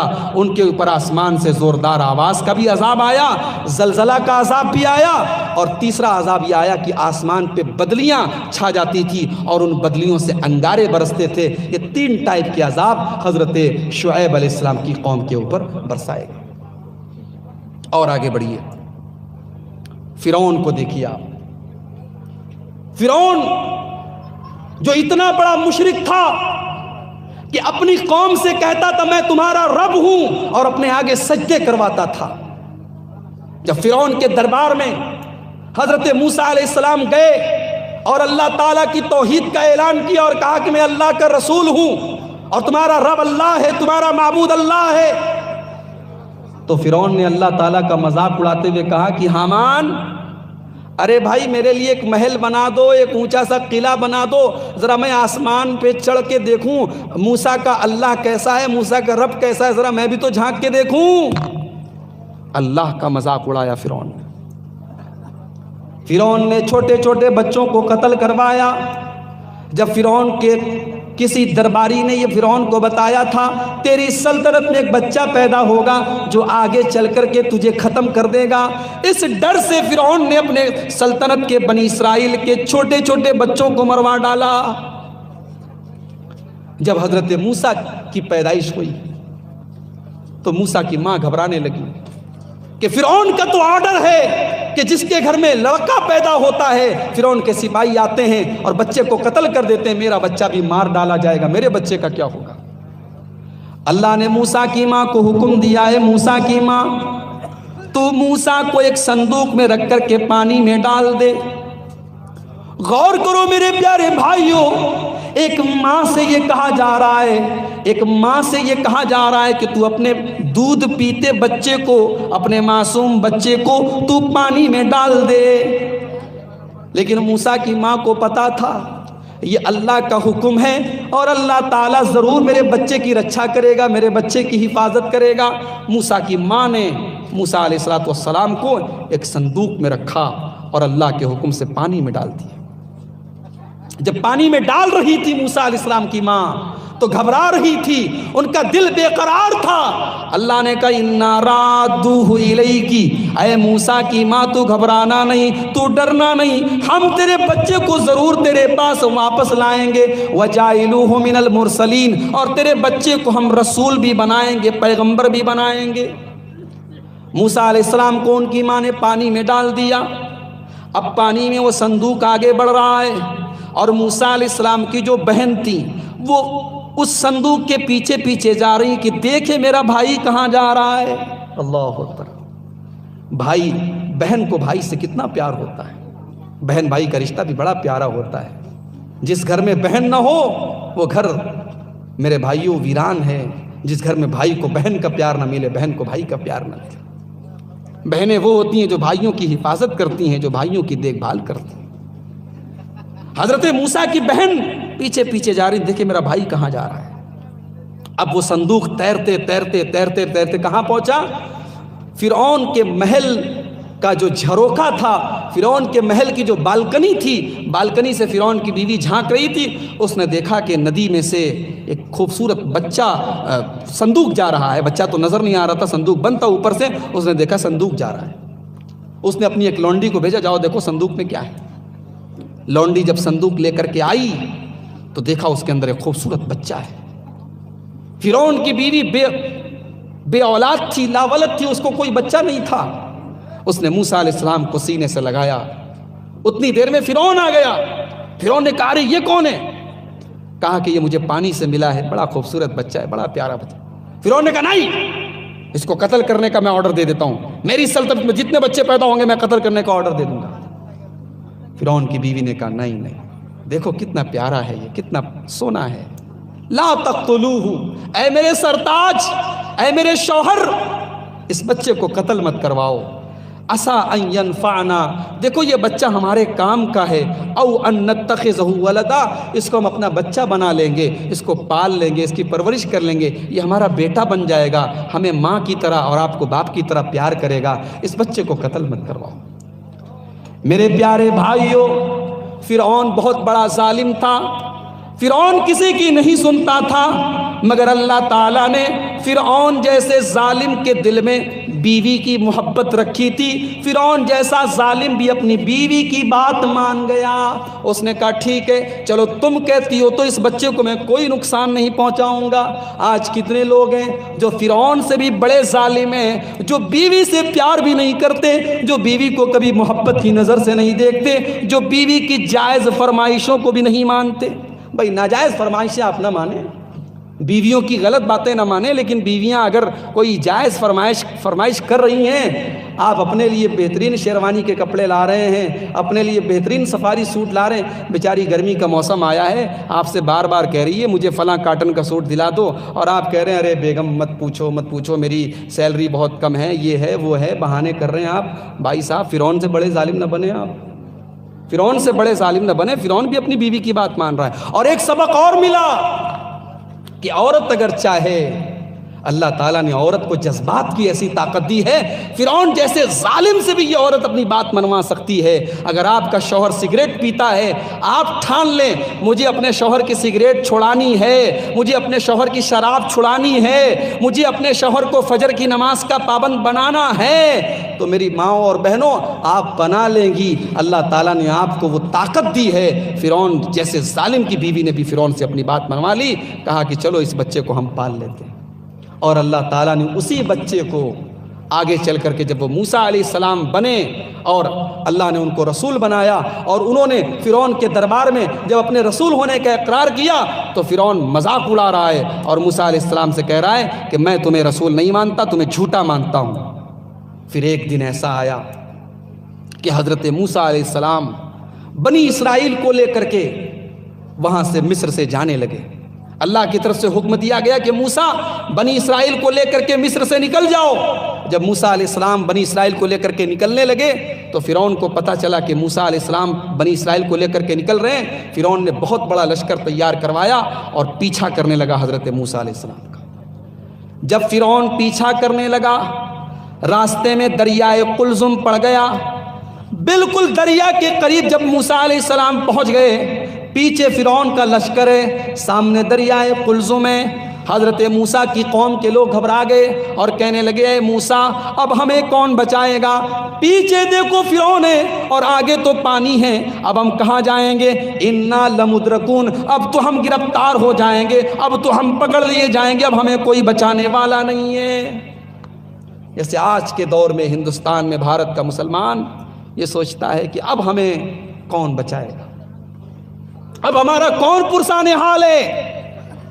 کبھی ہمارے قرآن پر اعتراض کیا جا رہا ہے اور قرآن کی 26 آیتوں کو قرآن میں سے نکالنے کے لیے سپریم کورٹ میں ایک مسلمان کہنے والا اپنے آپ کو حکومت کا دلال، سرکاری دلال، وہ سپریم کورٹ میں عرضی دائر کر رہا ہے اور قرآن پر سوالیہ نشان کھڑا کر رہا ہے، تو دوسری طرف دلی میں پریس کلب آف انڈیا کی میٹنگ میں نرسیما نند نام کا ایک ملعون اور بدبخت ہمارے نبی کے بارے میں بدتمیزی کرتا ہے اور ہمارے نبی کو گالی بکتا ہے۔ میرے بھائیو، ایسے ماحول میں بھارت کا مسلمان یہ سوچتا ہے کہ اللہ کیا اس ملک میں اب ہمارا کوئی فیوچر ہے کہ نہیں ہے؟ اس ملک میں ہمارا کوئی بھوشیہ ہے کہ نہیں؟ اے اللہ اس ملک میں ہمارا آنے والا کل کیسا ہوگا؟ میرے بھائیو یاد رکھو، ہم نے لا الہ الا اللہ کا کلمہ پڑھا ہے، ہم نے اللہ کو اپنا معبود مانا ہے، اور جب ہم نے اللہ کو اپنا معبود مانا ہے تو ہمارا یہ بھی عقیدہ ہے حسبنا اللہ و نعم الوکیل۔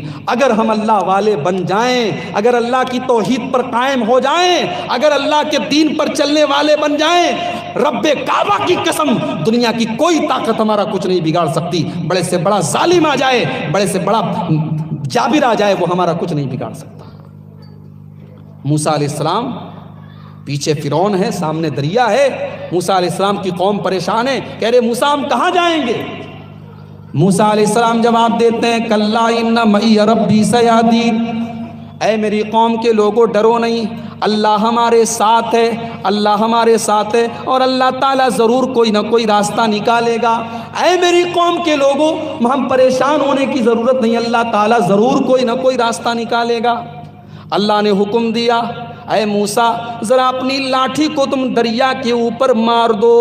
موسیٰ علیہ السلام نے اپنی لاٹھی کو دریا کے پانی پر مارا اور دریا کے بیچ میں روڈ بن گیا، دریا کے بیچ میں سڑک بن گئی، جیسے جھارکھنڈ میں پہاڑوں میں سڑک بن گئی، پہاڑوں کے بیچ میں سڑک بن گئی۔ یہ آج کے انسان کا کمال ہے، اس کی انجینئرنگ کا کمال ہے، اور یہ میرے رب کا معجزہ ہے کہ سمندر کے بیچ میں کوئی برج نہیں، کوئی پل نہیں، کوئی کھمبا نہیں، بالکل روڈ بن گئی، سڑک بن گئی۔ اب موسیٰ علیہ السلام اپنے ساتھیوں کو لے کر کے اس راستے سے جانے لگے۔ جب موسیٰ علیہ السلام بنی اسرائیل کو لے کر کے دریا کو پار کر گئے تو پیچھے فرعون نے دیکھا کہ سمندر میں راستہ بن گیا ہے، دریا میں راستہ بن گیا ہے۔ فرعون بھی اپنے ساتھیوں کو لے کر کے اسی سڑک پر، اسی راستے پہ چلا گیا، اور جیسے ہی وہ بیچ میں پہنچا اللہ تعالیٰ نے پانی کو ملا دیا اور فرعون کا سارا لشکر ڈوب گیا، اور فرعون بھی ڈوب گیا، فرعون کے سارے ہواری مواری چیلے چمچے سب ڈوب گئے، سب مر گئے۔ انشاءاللہ ہر ظالم کو ایک دن ڈوب جانا ہے میرے بھائی، ہر فرعون کو ایک دن غرق ہونا ہے، ہر موسیٰ کے لیے کوئی نہ کوئی فرعون، ہر فرعون کے لیے اللہ تعالیٰ نے کوئی نہ کوئی موسیٰ تیار کر کے رکھا ہے۔ وقت کا، صحیح وقت کا انتظار کرو اور اللہ سے اپنی لو لگائے رکھو بس۔ فرعون ڈوب گیا، اور آخری بات میں تقریر کر کے بات ختم کروں گا، 2 بج رہا ہے۔ فرعون جب ڈوب رہا تھا تو فرعون ایمان لے آیا۔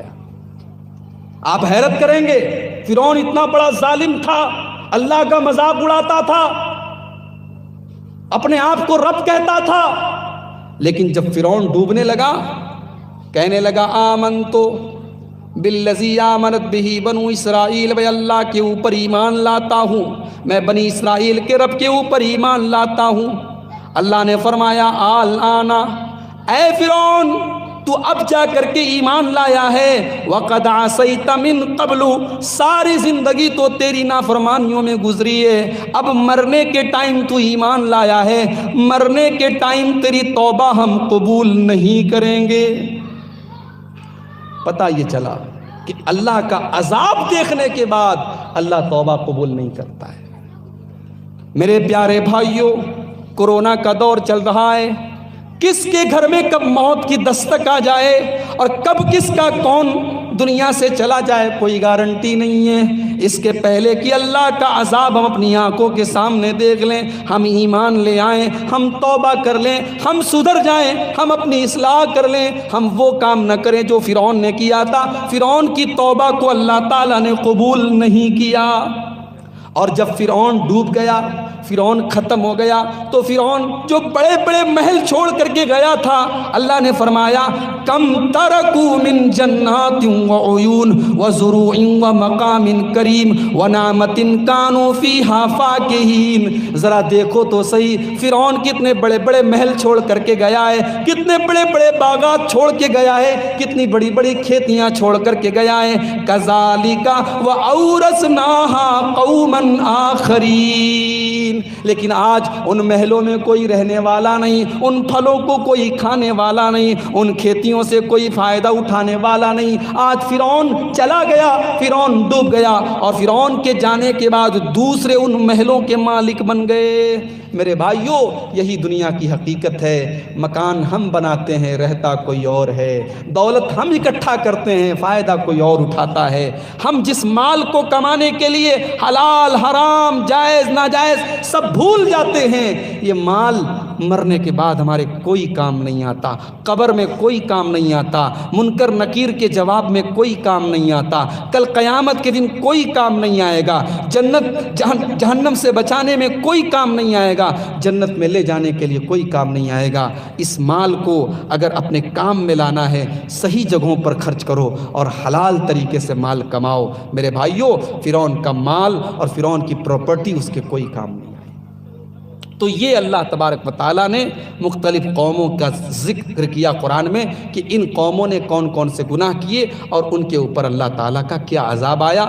وقت میرا ختم ہو رہا ہے، میں نے جیسا کہ وعدہ کیا تھا 2 بجے میں اپنی تقریر ختم کر دوں گا۔ ایک آخری حدیث سنا کر کے بات اپنی ختم کرتا ہوں۔ یہ حدیث ایسا لگتا ہے کہ اللہ کے رسول صلی اللہ علیہ وسلم نے بالکل آج کے حالات کو سامنے رکھ کر کے یہ حدیث آپ نے بیان فرمائی تھی۔ بس یہ حدیث سن لیجئے، اس کا ترجمہ سن لیجئے، پھر میں اپنی بات ختم کرتا ہوں۔ ابن ماجہ کی صحیح روایت ہے، ابن ماجہ کتاب الفتن کے اندر یہ حدیث موجود ہے۔ اللہ کے نبی صلی اللہ علیہ وسلم فرماتے ہیں کہ 5 برائیاں ایسی ہیں کہ مسلمانوں میں اللہ کی پناہ چاہتا ہوں کہ وہ 5 برائیاں تمہارے اندر پیدا نہ ہونے پائیں، میں اللہ کی پناہ چاہتا ہوں۔ کون سی 5 برائیاں ہیں؟ نمبر 1، لم تظہر الفاحشۃ فی قوم قط حتی یعلنوا بها الا فشا فیہم الطاعون والاوجاع التي لم تکن فی اسلافہم الذین مضوا۔ جب کسی قوم کے اندر بے حیائی اور ننگا پن عام ہو جاتا ہے، جب کوئی قوم کھل کر کے گندے گندے کام کرنے لگتی ہے، اس قوم کے اندر اللہ تبارک و تعالیٰ ایسی بیماریاں بھیج دیتا ہے، ایسے وائرس بھیج دیتا ہے جن کا نام بھی ان کے باپ دادا نے نہیں سنا تھا۔ آج کورونا وائرس ہمارے بزرگوں نے کبھی سوچا بھی نہیں تھا، کبھی نام بھی نہیں سنا تھا۔ آج کورونا وائرس آیا ہے، کل نہ جانے کون سا وائرس آ جائے گا۔ میرے پیارے بھائیوں، سماج کے اندر نظر اٹھا کے دیکھ لو، آج ننگا پن عام ہوتا چلا جا رہا ہے۔ آج شہر چھوڑ دو، دیہاتوں کے اندر اور گاؤں کے اندر، چھوٹے چھوٹے قصبوں کے اندر آج مسلمان گھروں کی لڑکیاں کیسے کپڑے پہن رہی ہیں، آج کس طریقے سے جسم کا پردرشن کیا جا رہا ہے۔ آج واٹس ایپ نے، سوشل میڈیا نے، انسٹاگرام نے، ٹی وی سیریل نے اور یوٹیوب چینل نے آج ہمارے لڑکے اور لڑکیوں کا جو مائنڈ سیٹ بنا دیا ہے، جو ذہنیت بنا دی ہے، آج فیشن کے نام پر ہمارے گھروں میں ننگا پن پروسا جا رہا ہے۔ باپ خود اپنی لڑکی کو لا کر کے ایسی ڈریس دے رہا ہے، بھائی خود اپنی بہن کو لا کر کے ایسے کپڑے دے رہا ہے جس کپڑے کو پہننے کے بعد بھائی کی بہن اور باپ کی بیٹی بے پردہ ہی نہیں بلکہ ایک طریقے سے ہم یہ کہہ دیں کہ اردھ نگن ہو کر آدھی ننگی ہو کر کے ٹہل رہی ہے۔ نبی اکرم فرماتے ہیں جب کسی قوم کے اندر عریانیت اور ننگا پن عام ہو جائے، بے حیائی عام ہو جائے، تو اس قوم کے اندر یہی حالات آ جاتے ہیں۔ دوسری چیز، اللہ اخذوا بالسنین وشدت المؤونۃ وجور السلطان علیہم، اور جب کسی قوم کے اندر ناپ تول میں کمی آ جائے، کاروبار میں چوری آ جائے، لین دین میں فراڈ آ جائے، دھوکہ دھڑی آ جائے، حرام طریقے سے لوگ پیسہ کمانے لگیں۔ آپ کے جھارکھنڈ میں ایک بہت بڑا بیلٹ ایسا ہے جہاں ATM چوری عام ہے، ایک بہت بڑا علاقہ ایسا ہے جہاں سائبر کرائم عام ہے، اور بہت بڑا علاقہ ایسا ہے جہاں مسلمان سود اور بیاج کا لین دین دھڑلے سے کرتے ہیں۔ لوگ کہتے ہیں یہ ہندوستان ہے، یہ تو دارالکفر ہے، یہاں تو سود اور بیاج بھی لے سکتے ہو۔ نہیں میرے بھائی، آج بھی ہندوستان میں ایسے حالات نہیں ہیں کہ آپ کے لیے سود اور بیاج لینا مجبوری بن جائے۔ آپ اگر انٹرسٹ لے کر کے مکان بنوا رہے ہو، انٹرسٹ دے کر کے آپ لون لے کر کے مکان بنوا رہے ہو تو یہ غلط ہی مانا جائے گا۔ آپ مجبور نہیں ہیں، آپ کرائے کے مکان میں رہیں، لیکن انٹرسٹ پر پیسہ لے کر کے مکان نہ بنوائیں۔ آپ جہاں مجبور ہیں وہاں کا مسئلہ الگ ہے۔ ہم بینک میں پیسہ رکھتے ہیں اور بینک میں انٹرسٹ مل رہا ہے، وہ ہماری مجبوری ہے، مگر انٹرسٹ پر لون لے کر کے بزنس کرنا یہ ہماری مجبوری نہیں ہے۔ لہٰذا مجبوری کا نام دے کر کے انٹرسٹ اور سود کو جائز نہ قرار دو۔ نبی اکرم فرما رہے ہیں کہ جب کسی قوم کے اندر ناپ تول میں کمی آ جائے، چوری آ جائے، بے ایمانی آ جائے، اس قوم کے اوپر اللہ تبارک و تعالیٰ قحط سالی کو مبتلا کر دیتا ہے اور اس قوم کی معیشت کو تنگ کر دیتا ہے اور ظالم بادشاہ کو اور ظالم حکومت کو مسلط کر دیتا ہے۔ 2 چیزیں ہو گئیں۔ نمبر 3، وَلَمْ يَمْنَعُوا زَكَاةَ أَمْوَالِهِمْ، اور جب کسی قوم کے لوگ اپنے مال کی زکوٰۃ دینا بند کر دیتے ہیں، إِلَّا مُنِعُ الْقَطْرَ مِنَ السَّمَاءِ، آسمان سے بارش نازل ہونا بند ہو جاتی ہے۔ پچھلا رمضان لاک ڈاؤن میں گیا، اس بار کا رمضان بھی لاک ڈاؤن میں جانے کی پوری امید ہے۔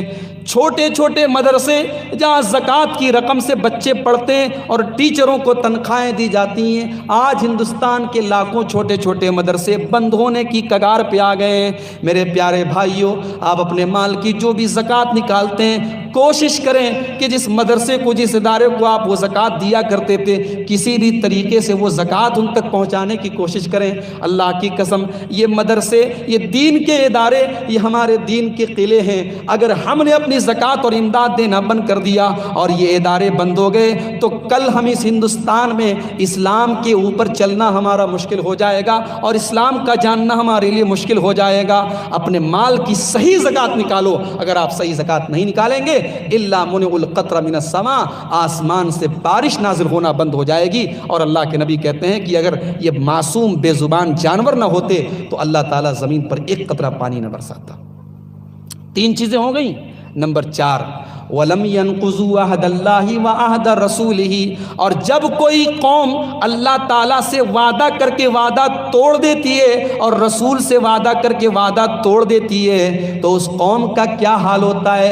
اس قوم کا یہ حال ہوتا ہے کہ اللہ تعالیٰ اس قوم کو دوسروں کے حوالے کر دیتا ہے اور اس کی ساری طاقت چھین لی جاتی ہے۔ اس قوم کی ساری طاقت دوسرے لوگ چھین لیتے ہیں۔ میرے بھائیوں، ہم نے بھی اللہ سے ایک وعدہ کیا تھا، ہم 5 ٹائم کی نماز میں بار بار وعدہ کرتے ہیں، ایاک نعبد و ایاک نستعین، اے اللہ ہم تیری ہی عبادت کرتے ہیں اور تجھ ہی سے مدد چاہتے ہیں۔ مگر کتنے مسلمان ہیں اللہ سے یہ وعدہ کر کے یہ وعدہ توڑ دیتے ہیں۔ اگر اولاد ملنے میں تاخیر ہو گئی، وہ آستانوں پہ اور درگاہوں پہ جا کر کے اپنے سر جھکا دیتے ہیں۔ کوئی تعویذ اپنے بچے کے گلے میں ڈال رہا ہے، کوئی غیر اللہ کی قسم کھا رہا ہے، کوئی غیر اللہ کے نام پہ مرغے ذبح کر رہا ہے، جانور ذبح کر رہا ہے۔ الغرض شرک کرنے کے بہت سارے راستے آج کھول دیے گئے ہیں۔ ہم نے اللہ سے وعدہ کر کے وعدہ توڑ دیا اور رسول سے بھی وعدہ کر کے وعدہ توڑ دیا۔ حالات یہ ہو گئے کہ آج ہماری طاقت چھین لی گئی اور اللہ تعالیٰ نے دوسروں کے حوالے ہمیں اور آپ کو کر دیا۔ اور 5ویں اور آخری چیز جو اس حدیث میں اللہ کے نبی نے بیان کی کہ وَمَا لَمْ تَحْكُمْ أَئِمَّتُهُمْ بِكِتَابِ اللَّهِ، جب مسلمانوں کے جو ائمہ ہوں گے، جو ان کے امام ہوں گے، جو ان کے بڑے لوگ ہوں گے، وہ قرآن اور حدیث کے مطابق فیصلہ نہیں کریں گے، وہ اللہ تعالیٰ کی وحی کی روشنی میں فیصلہ نہیں کریں گے، اپنی منمانی وہ فتوے دینے لگیں گے، اپنے اپنے بزرگوں کی طرف بلانے لگیں گے، اپنے اپنے پیروں کی طرف بلانے لگیں گے۔ إِلَّا جَعَلَ اللَّهُ بَعْثَهُمْ بَيْنَهُمْ، جب ایسے حالات آ جائیں گے تو اللہ تبارک و تعالیٰ مسلمانوں کو آپس میں لڑا دے گا، وہ آپس میں کشتی کرنے لگیں گے، وہ فرقوں کے نام پر بٹنے لگیں گے اور ایک مسلک کا مسلمان دوسرے مسلک کے مسلمان کو گالی دے گا۔ آج آپ دیکھ لیں، اتنی نفرت ہے، اتنی نفرت ہے کہ ساؤتھ انڈیا میں اہل حدیث کی مسجد بن رہی تھی، دوسرے مسلک کے لوگوں نے پولیس پرشاسن کی مدد لے کر کے مسجد کو گروا دیا، بلڈوزر چلوا دیا۔ آج کتنی مسجدیں ہیں جہاں دوسرے مسلک کے لوگوں نے اٹیک کر کے تالا لگوا دیا کہ نہیں صاحب، ہمارے علاقے میں اہل حدیث کی مسجد نہیں بننی چاہیے، ہمارے علاقے میں فلاں کی مسجد نہیں بننی چاہیے۔ آج بھی ہندوستان کی بہت ساری مسجدوں کے باہر باقاعدہ بورڈ لگا ہوا ہے، یہ فلاں فلاں مسلک کی مسجد ہے اور فلاں فلاں مسلک کے لوگوں کو اس مسجد میں آنے کی پرمیشن نہیں ہے۔ اتنی نفرت ہے، اتنی عداوت ہے، اتنی دوری ہے۔ نبی اکرم فرماتے ہیں جب کسی قوم کے جو امام لوگ ہوں گے، جو ان کے بڑے لوگ ہوں گے، وہ قرآن و حدیث سے ہٹ کر کے جب فیصلہ کرنے لگیں گے تو یہی حالات ہوں گے۔ میرے بھائیوں، نبی کی حدیث میں نے پوری آپ کے سامنے پڑھ کے سنا دی، حدیث آپ کے سامنے ہے، حالات آپ کے سامنے ہیں، اب فیصلہ ہمیں اور آپ کو کرنا ہے کہ ان حالات کی ہم اصلاح کیسے کریں۔ ظاہر ہے کہ جو بیماریاں بتائی گئی ہیں ان بیماریوں کا علاج یہی ہے کہ ہم ان بیماریوں سے اپنے آپ کو بچائیں۔ بے حیائی کا علاج یہ ہے کہ اپنے گھروں میں ہم شرم و حیا کا ماحول بنائیں۔ بدکاری کا علاج یہ ہے ہم نکاح کو آسان بنائیں۔ شراب اور نشے کا علاج یہ ہے کہ ہم اپنے نوجوانوں کی صحیح تربیت کریں، اور بے نمازی لوگوں کا علاج یہ ہے ہم ان کو نماز کا پابند بنائیں۔ میرے بھائیوں، رمضان کا مہینہ بالکل سر پر ہے، 2-4 روز کے بعد رمضان کا مہینہ شروع ہو جائے گا۔ ہم میں سے بہت سارے لوگ اللہ تعالیٰ ان کو توفیق دیتا ہے، رمضان میں نماز کی پابندی شروع کرتے ہیں، فجر کی نماز بھی جماعت کے ساتھ پڑھتے ہیں۔ کوشش کیجئے رمضان ہماری زندگی کی بہترین سٹارٹنگ بن جائے۔ رمضان سے ہم جو نماز کی شروعات کریں تو رمضان کے بعد بھی نماز پڑھتے رہیں۔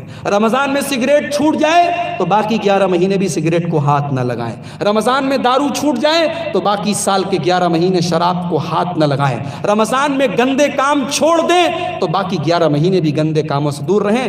رمضان کو اپنی زندگی کی بیسٹ سٹارٹنگ بنا لیں، بہترین شروعات بنا لیں۔ اللہ تبارک و تعالی ہم سب کو اس کی توفیق عطا فرمائے۔ میں شکر گزار ہوں آج کے جلسے کے تمام منتظمین کا، خاص طور سے منیر بھائی کا، جن کی محنت اور کوشش سے آج کا یہ پروگرام منعقد ہوا ہے، اور میں ان کے حق میں اور ان کے تمام اہل خانہ کے حق میں دعا کرتا ہوں اللہ ان کو ان کے دین اور دنیا، ان کے مال میں، ان کے علم میں، ان کے عمل میں اللہ برکت عطا فرمائے۔ رب العالمین اس گاؤں میں، اس علاقے میں خیر و برکت کا نزول فرمائے۔ جتنے لوگ آج کے اس پروگرام میں آئے ہیں، چاہے وہ مرد حضرات ہوں، چاہے وہ خواتین ہوں، اللہ تعالیٰ سب کی جائز مرادیں پوری فرمائے۔ رب العالمین ہم میں سے جو بیمار ہیں اللہ ان کو شفائے کامل عاجل عطا فرمائے۔ اللہ ہر وبا سے، ہر بلا سے، ہر وائرس سے ہم سب کی حفاظت فرمائے۔ اللہ ہمیں دنیا کی ہر مصیبت سے اللہ ہمیں راحت اور سکون عطا فرمائے۔ اللہ ہمارے ملک کی حفاظت فرمائے۔ اللہ ہمارے ملک کو اس وائرس سے، اس کرونا وائرس سے پاک کر دے۔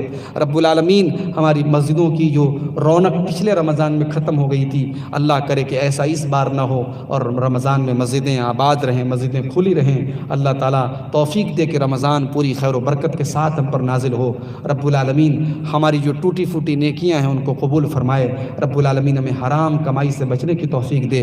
اللہ جب تک ہمیں دنیا میں زندہ رکھے، اسلام پر زندہ رکھے، اور ہم سب کا خاتمہ ایمان پر ہو، آمین۔ وآخر دعوانا الحمدللہ رب العالمین، والسلام علیکم ورحمۃ اللہ۔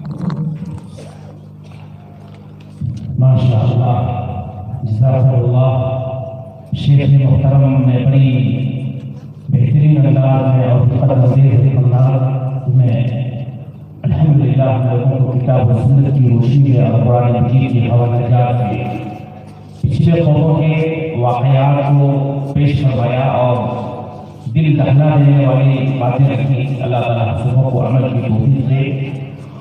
میں آپ تمام لوگوں کا شکر گزار ہوں کہ آپ لوگوں نے الحمدللہ پروگرام کے آخر تک ہم لوگوں کا ساتھ دیا۔ قابل مبارکباد ہے نوادی کے لوگ، رضوان پور کے لوگ۔ مجھے یہ امید نہیں تھی کہ آپ لوگ اتنی دیر تک اس دل جمعی کے ساتھ بیٹھیں گے اور ہماری ماں اور بہنیں بھی ساتھ دیں گے۔ اللہ تعالیٰ آپ لوگوں کو جزائے خیر دے۔ میں اسی طرح شکر گزار ہوں جتنے بھی رضاکار ہیں ان لوگوں کا۔ میں اسی طرح شکر گزار ہوں ہمارے لیے لاؤڈ اسپیکر کے بھائی کا، کیمرامین بھائی کا، اور ہمارے یوٹیوب چینل چلانے والے مولانا رشید بھائی صاحب کا۔ ماشاءاللہ آج میک کے تعلق سے میں اس بھائی صاحب کو مبارکباد دیتا ہوں کہ ان کا میک اتنا زبردست ہے کہ بولنے والا لگتا تھا کہ بولتے چلے جائیں، بولنے میں کوئی طاقت نہیں تھی۔ میں آخر میں اس دعا کے ساتھ کہ اللہ تبارک و تعالیٰ اس پروگرام کی رچانے بسانے والے کو دنیا اور آخرت میں خیر و برکت دے، اور بار بار ایسے ہی پروگرام کو انعقاد کرنے کی توفیق عطا فرمائے۔ ہم لوگوں کو اللہ تعالیٰ سننے اور عمل کرنے کی توفیق دے، آمین۔ السلام علیکم ورحمۃ اللہ وبرکاتہ۔